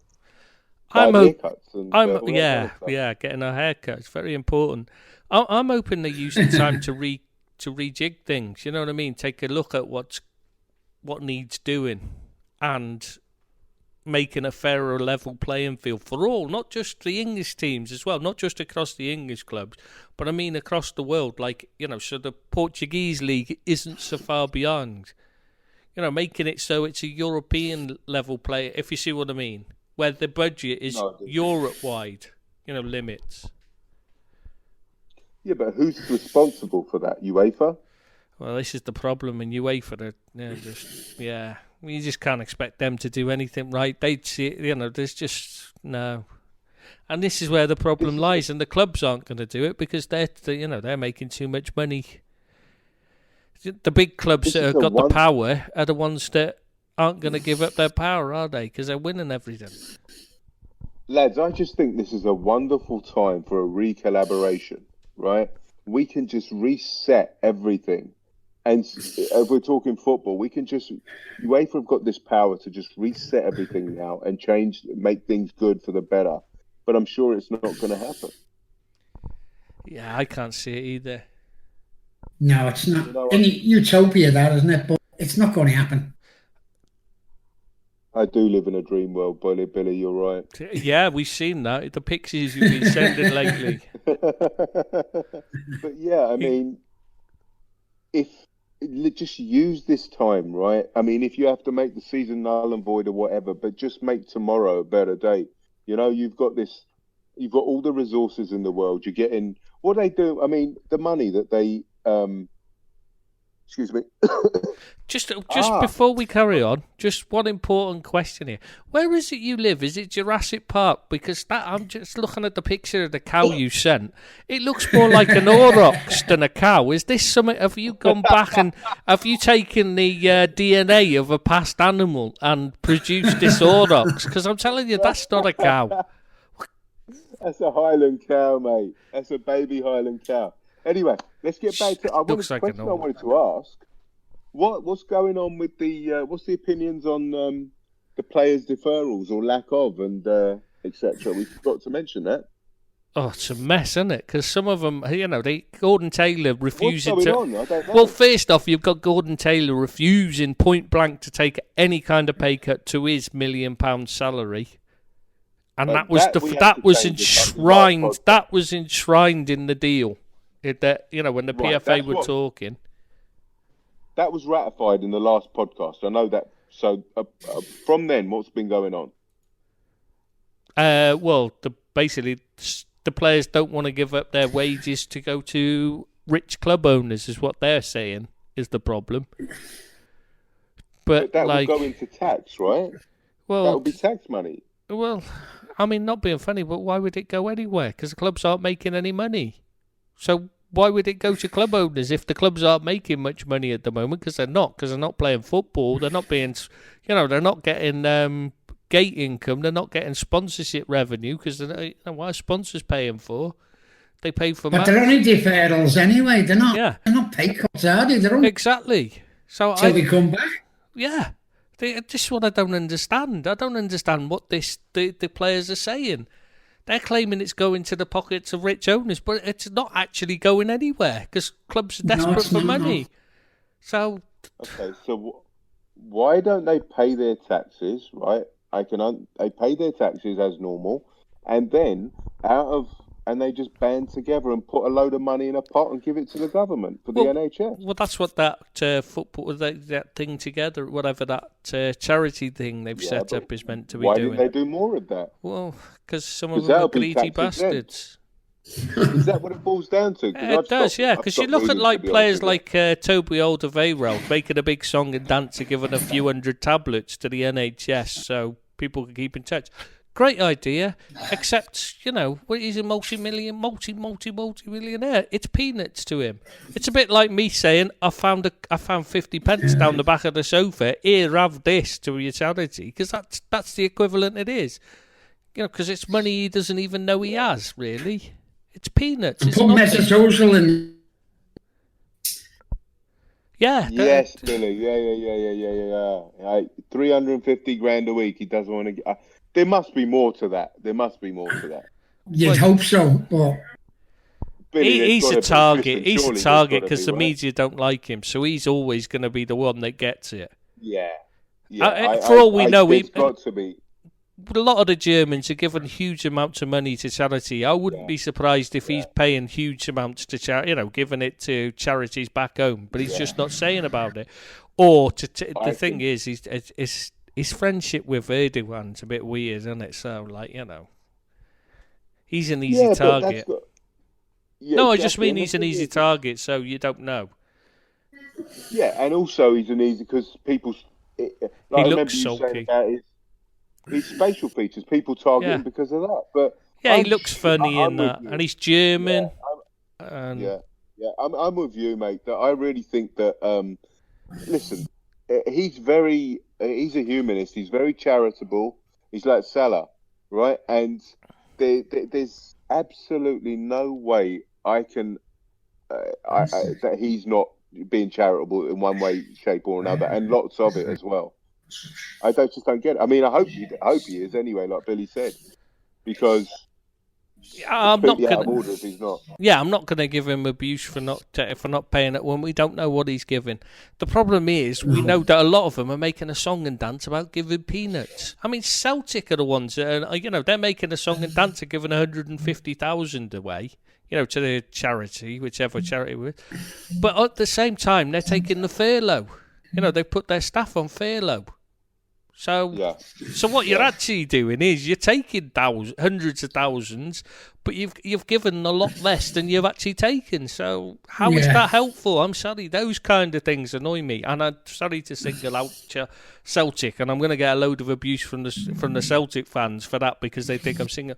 But that's just the most obvious example I could think of. It's these kind of things. The footballers who are saying we're doing something on one hand, but it's peanuts to them as well, most of them that are actually doing something. I just, and they're sat there putting up videos of themselves in their swimming pools and handing out, and then they're giving away £50,000, which is, it's not even, it's nothing to them. You've got to hope though that they're still keeping on with the charity. You might hear about it, but I think a lot of them are give quite a bit to charity. And, they're still doing good things. And that's what I hope anyway. That's what I'd like to see happen. I'm saying the problem is that the ones that are being highlighted are the wrong ones. Yeah, and that's the problem.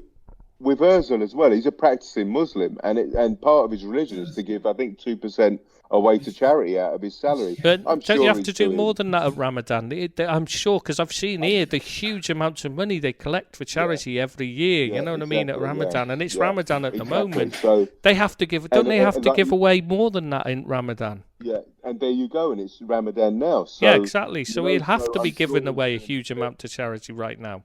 Same with Salah and Mane. Yeah, exactly. So, yeah, I think there's a lot going on charity-wise behind the scenes without people knowing. But I just don't see the problem with these guys just putting in a pool. I mean, it's all going to be tax exempt. They're not going to. The government aren't going to charge you any tax on that. So, but if it's a charity, they whoever can afford it. Exactly. So, all right. So the kids, the people in the first teamers who aren't on that much, they just get. It's done on a sliding scale. So just give, I don't know, 5% or something of your earnings or whatever you can afford.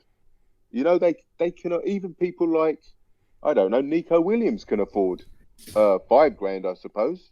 Yeah, easy, because he's on a decent wage, and I bet he's living at home with his parents still.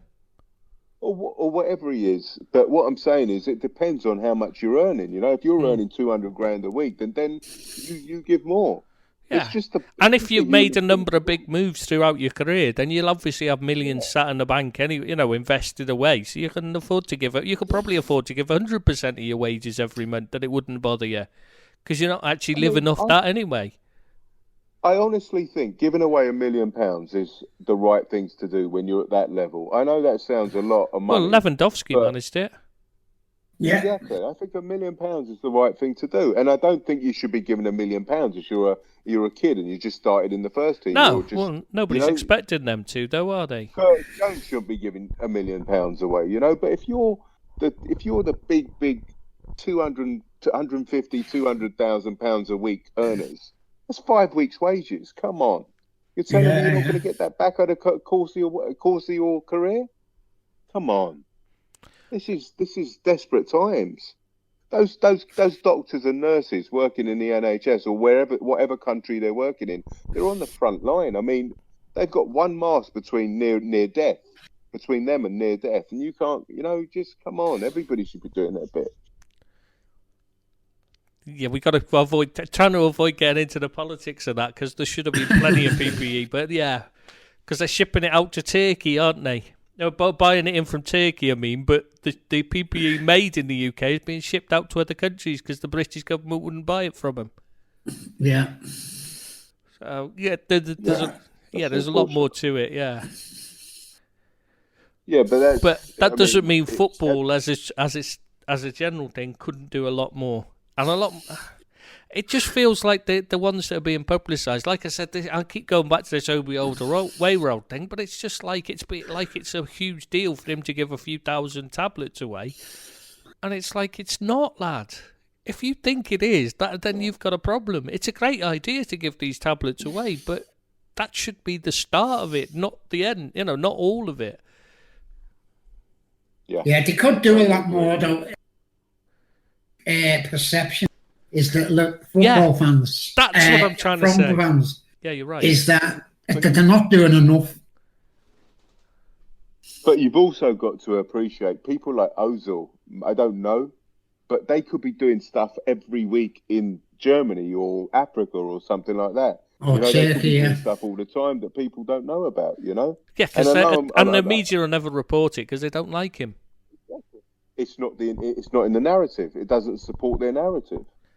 So I know I keep going on about Ozil, but I'm not. There's no way any sinew of me believes that guy is not doing any charity work at 350 grand a week. I'm sorry. But the problem is, the problem is the players themselves aren't doing themselves any favours because you're constantly seeing things. I mean, okay, you've got people like Milner putting up funny stuff, but you've got players like Oxlade-Chamberlain was putting up pictures of it, videos of himself in his swimming pool and stuff, and you're thinking, come on, lads. I get it, you're rich. I've got no problem with you being successful and that. But you've got to think about the perception now when everybody's on the back of footballers for not doing enough and you're putting up photographs of yourself that sat at the side of the swimming pool and that. Now is the time to be thinking, no, I won't put pictures like that up.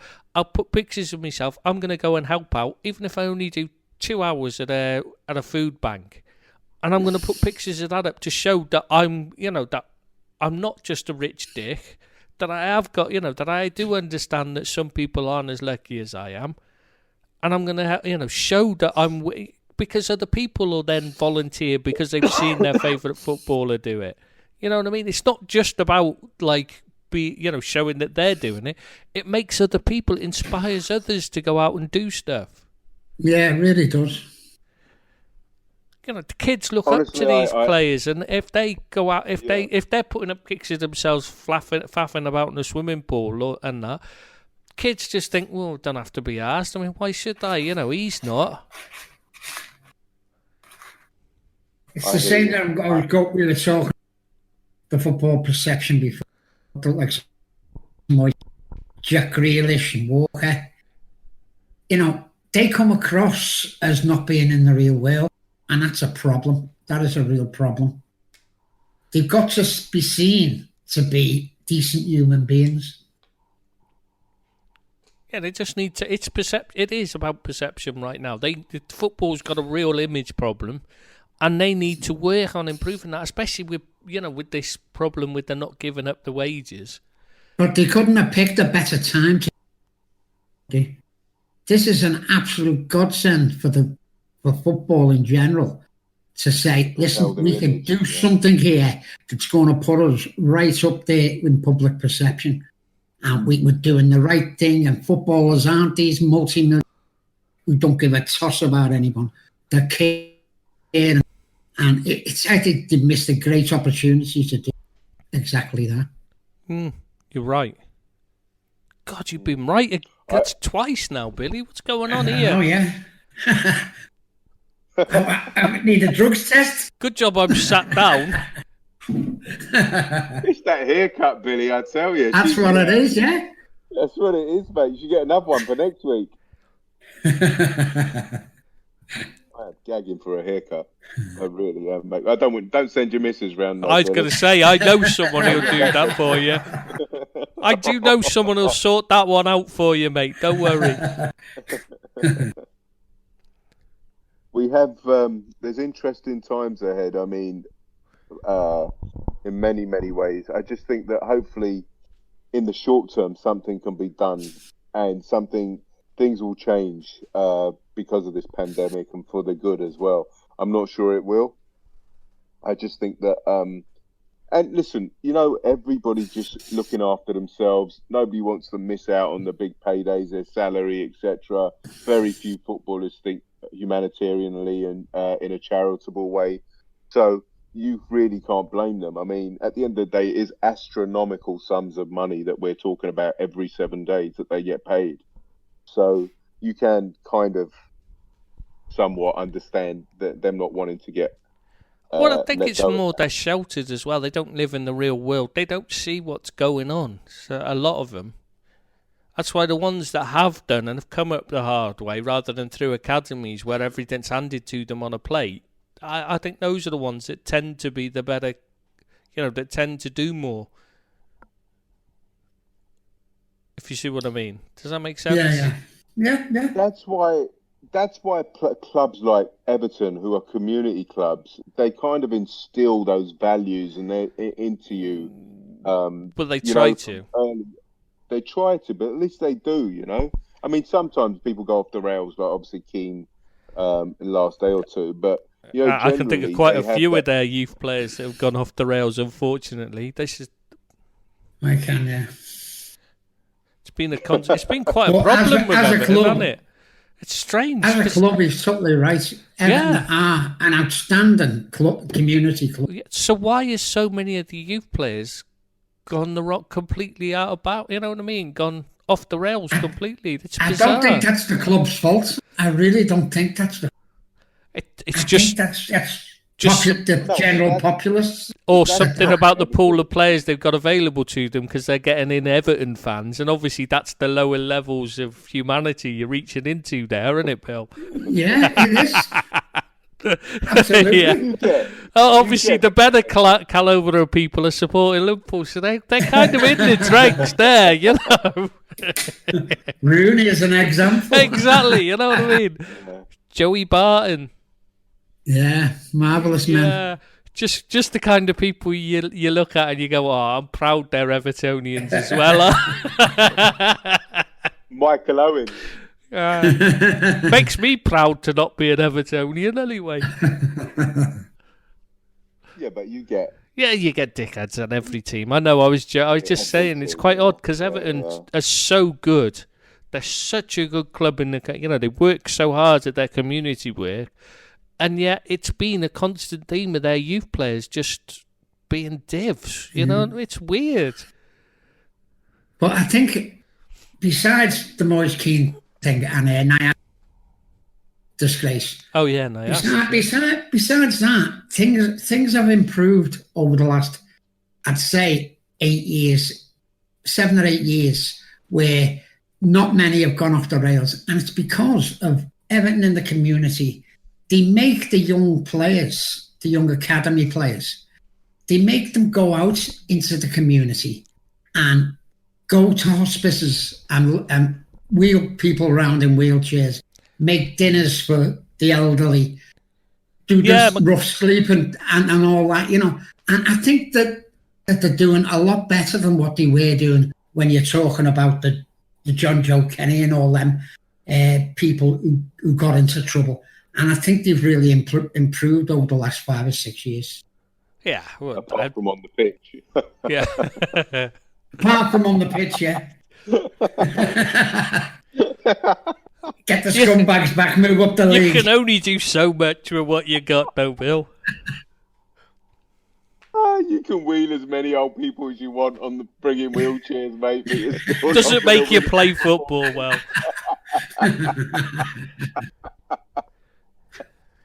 Oh, mate, you walked into that one. If only Maradona had pushed a wheelchair, he could have been an Everton player.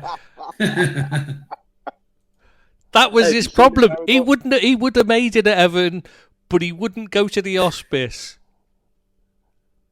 Yeah. It's a shame. He never got to achieve that dream. No, we don't want him. Yeah, you wouldn't want him. There's not enough cocaine in Everton for him. Hey, if they had a player of that quality there, they'd find it. Yeah. What was I going to say, guys? I know we ask this every podcast, but are you guys... I know, Billy, you're of the opinion that they're going to finish the season. Tristan? Yeah. I still don't think they will. I don't even think they'll get a full season next year either, next season. I think it's going to mess up next season. That's why I can't see the logic of not finishing it. No, I can't see the logic either, but I don't see it. If you don't finish this one, why start a new one? Especially when it's going to be late, because it's not going to happen on time, is it? There's no way. No, it's not going to happen on time. And that's why I just can't get my head around. Just come out and say, listen, whatever happens, whether it's next year, the year after, got to finish this season before you start another one. Well, you'd think, but that'd make sense. But yeah, they just want the prize money, the clubs. That's the thing. Yeah, well, they can sod off. That's what it comes down to, is they don't want to be left in financial jeopardy while there's prize money sat in a pot that they can't touch. And that's selfishness again, though, isn't it? Do without that. You know, with then you get back to... With the little clubs, I can understand. I can understand in League 2 and League 1. Yeah. If they said we're going to have to cut it off now, so you can pay out and you can sort out your bills and all that, like. But a Championship and Premier League, the only reason they have money troubles is because they're spending way beyond the amount they should be spending. Yeah. It's because they're idiots. They run badly. Well, the Eredivisie has been cut off. Yeah. It's been. Yeah, but they've got there's very little money in Dutch football as well. That's another one that's in a similar situation where there's no money there. So yeah, they produce some amazing players though. But they've wasted the money, and that's where it's all got. They've not built the league; they've just wasted the money. Ajax and PSV. Yeah, Feyenoord as well had plenty. They've one of the Feyenoord. Yeah, they've had the chance to make something of themselves, but they just haven't. So only themselves to blame, really, because they've allowed it to become just a couple of clubs taking all the money. Like Scotland, there's no reason for Scottish football to be in the doldrums other than greed of Celtic and Rangers. Yeah. You know what I would agree with is a British league. I'd be on board with that. Yeah, I'd be on board with that. What, and have sectarian violence coming down from Scotland? No, but I just think that... Can you imagine? Scots hate the English, they say. They're always telling us how much they hate the English. Doesn't matter which... There's very few Scots you speak to that don't say, and quite very vocal about hating the English. Why would we want... why would we as English... I mean, I say we. I mean, half my family's Scottish, so, it's a bit different. But I'm saying, why would you English want the Scots in their league when they keep telling the English how much they hate them? Why would you want to do that? I don't see the justification from an English point of view to having the Scots in the league or the Welsh. They both want independence. They both talk about independence all the time. Well, why would they want them? It never happened anyway. Where would they fit in? No would you take someone out the league and just put them in? It's just wrong. I don't know what you'd do. I if it happened, it happens. But I just don't see the justification from the English point of view in having the Scottish, the Welsh, or the Irish in there. The English league's fine. It's not. It doesn't need them. They need the English league, and otherwise they wouldn't be interested in it. No, but if Celtic and Rangers did come down to the English league, it'd be the death of Scottish football, I think. Yeah.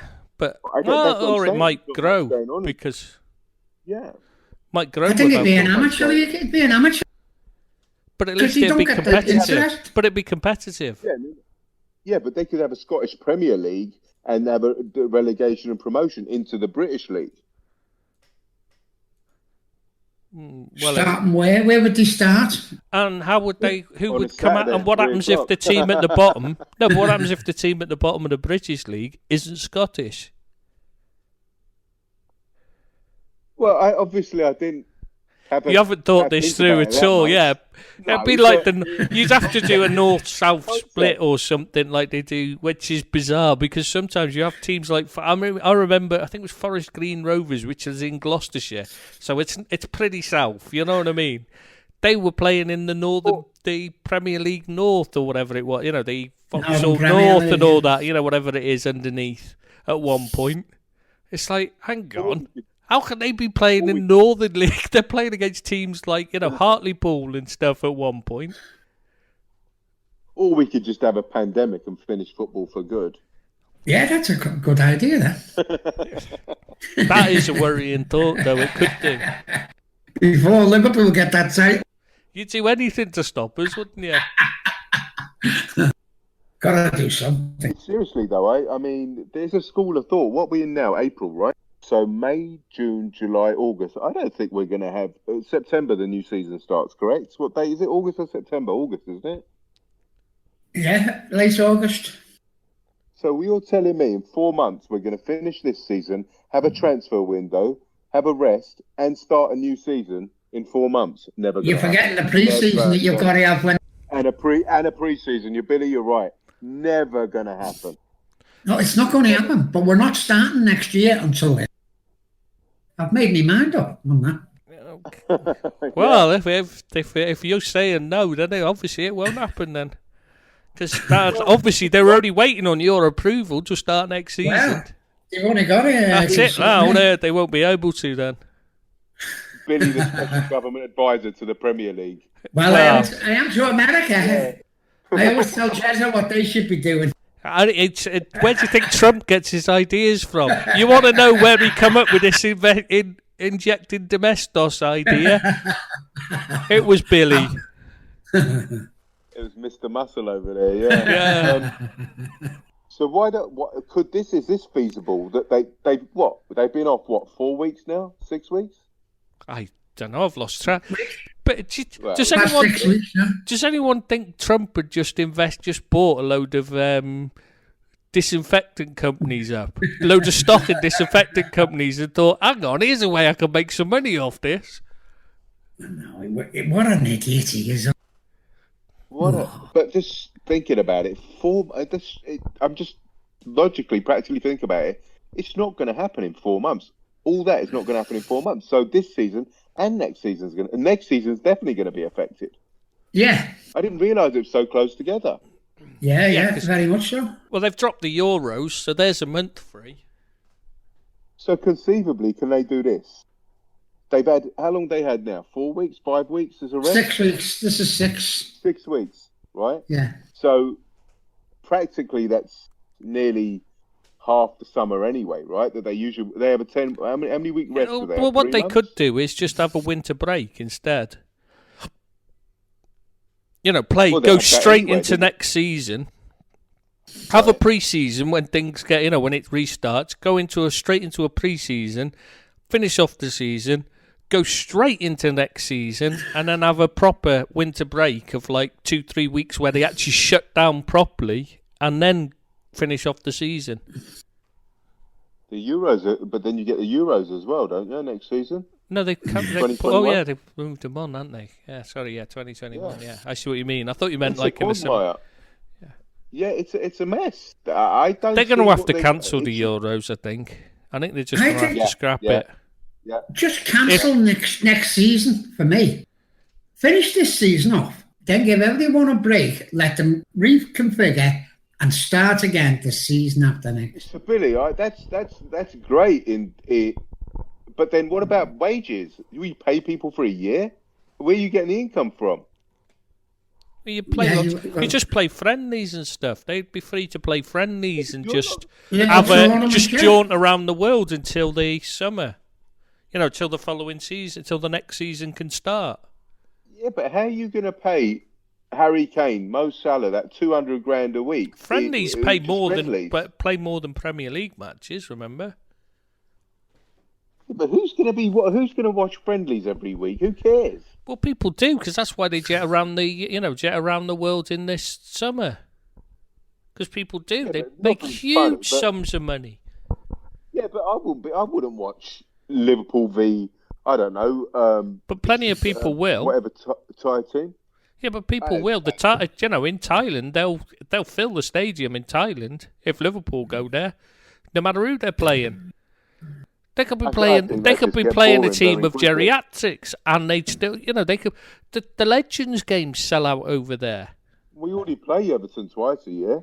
Yeah, well, is that the Legends?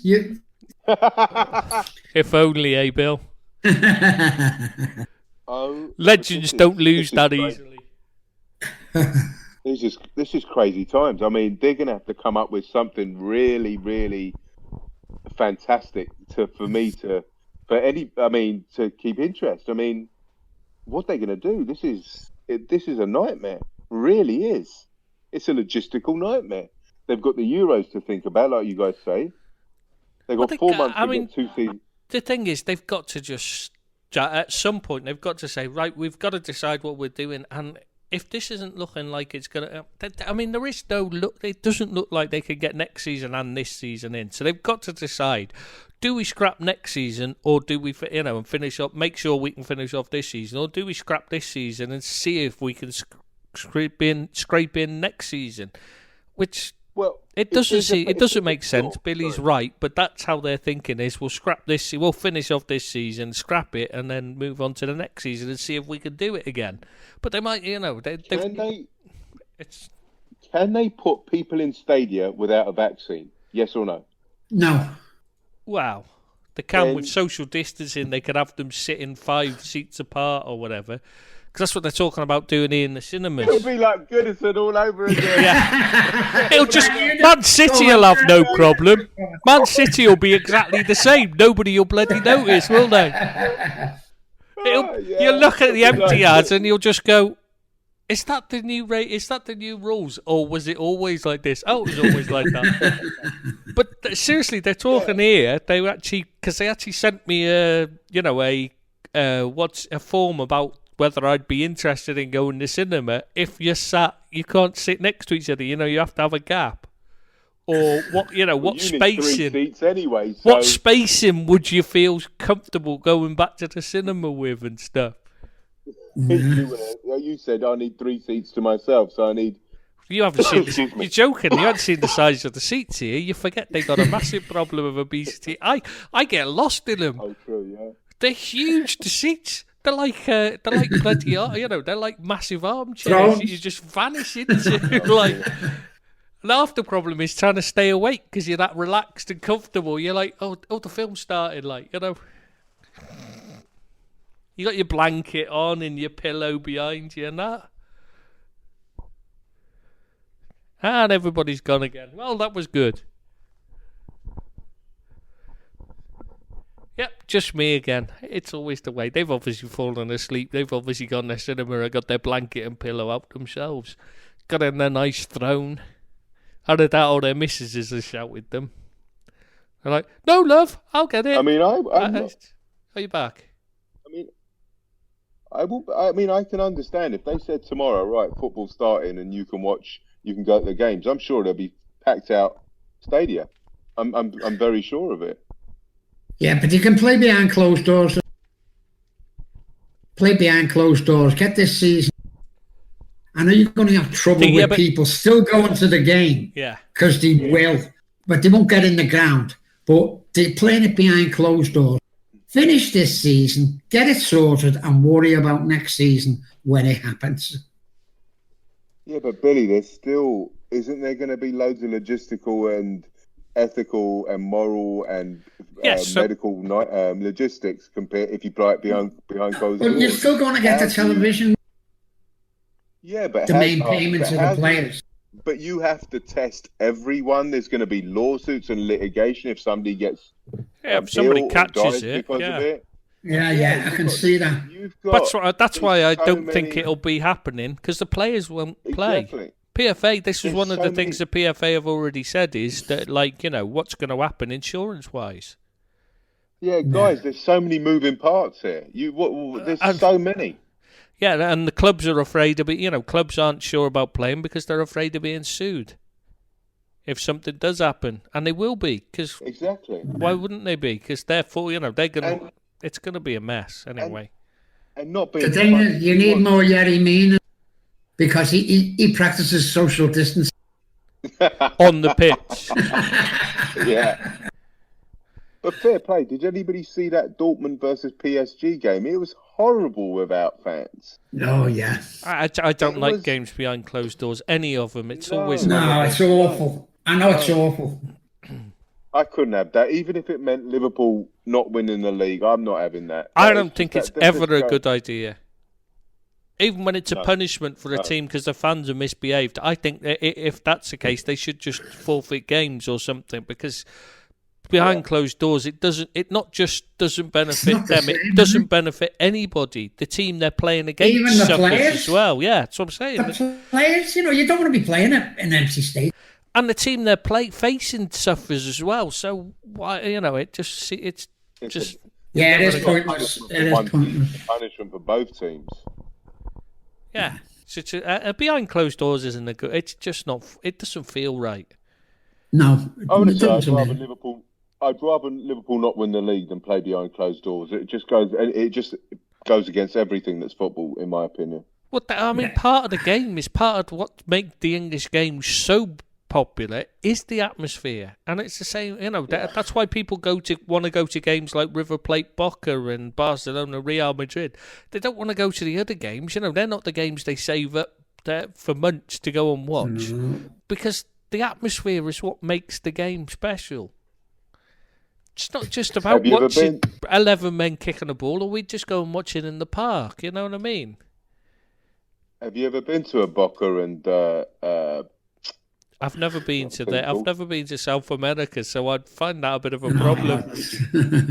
What's Mascherano's team? Boca and River Plate. You thinking of? River Plate. That's it. Have you ever? Oh right, if you haven't been, that is a crazy match. I went to one a few years ago, and it was a friendly. It was absolute. Humble brag here. Humble brag here. Come on. Oh my God. Show off. Go on. Show off how the other half live. Us poor Scousers who have to work for our money while you rich Southerners. Living my life. I'll just stay up like you all day, every day, shall I? Yeah, as you should. Just stay on your farm and play with your cows and your sheep. Yeah, but I think what should happen is they should just play this day by day, right? And wait and can't see. Make any decisions.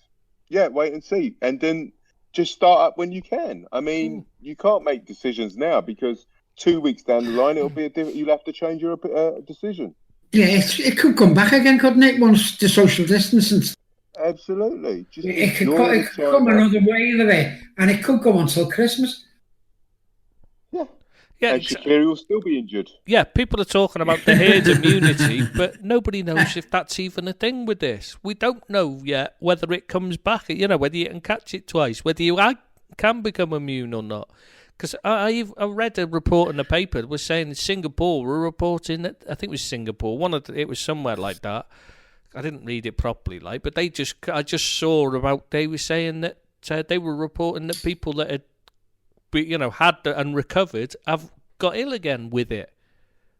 They reckon there could be up to 6 waves that comes, and over the next 2 years it'll mutate and become 6 different viruses that you can get even if you had it.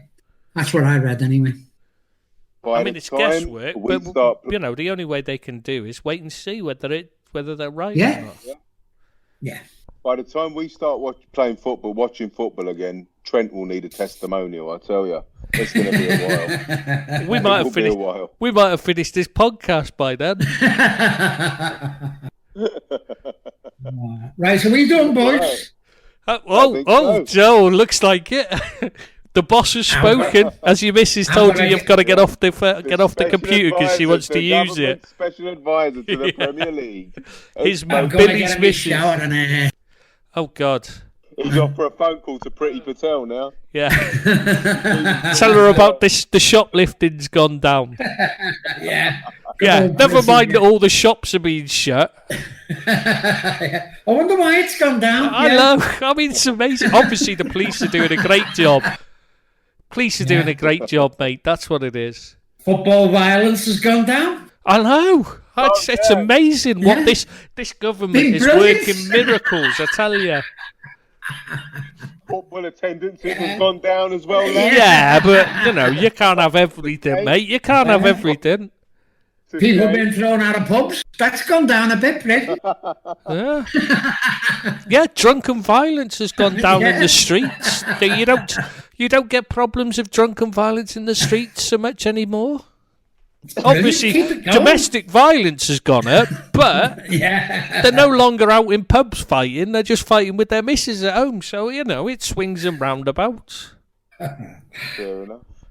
Right, boys, I'm on my way. Thanks very much. It's been really good. Cheers, you too.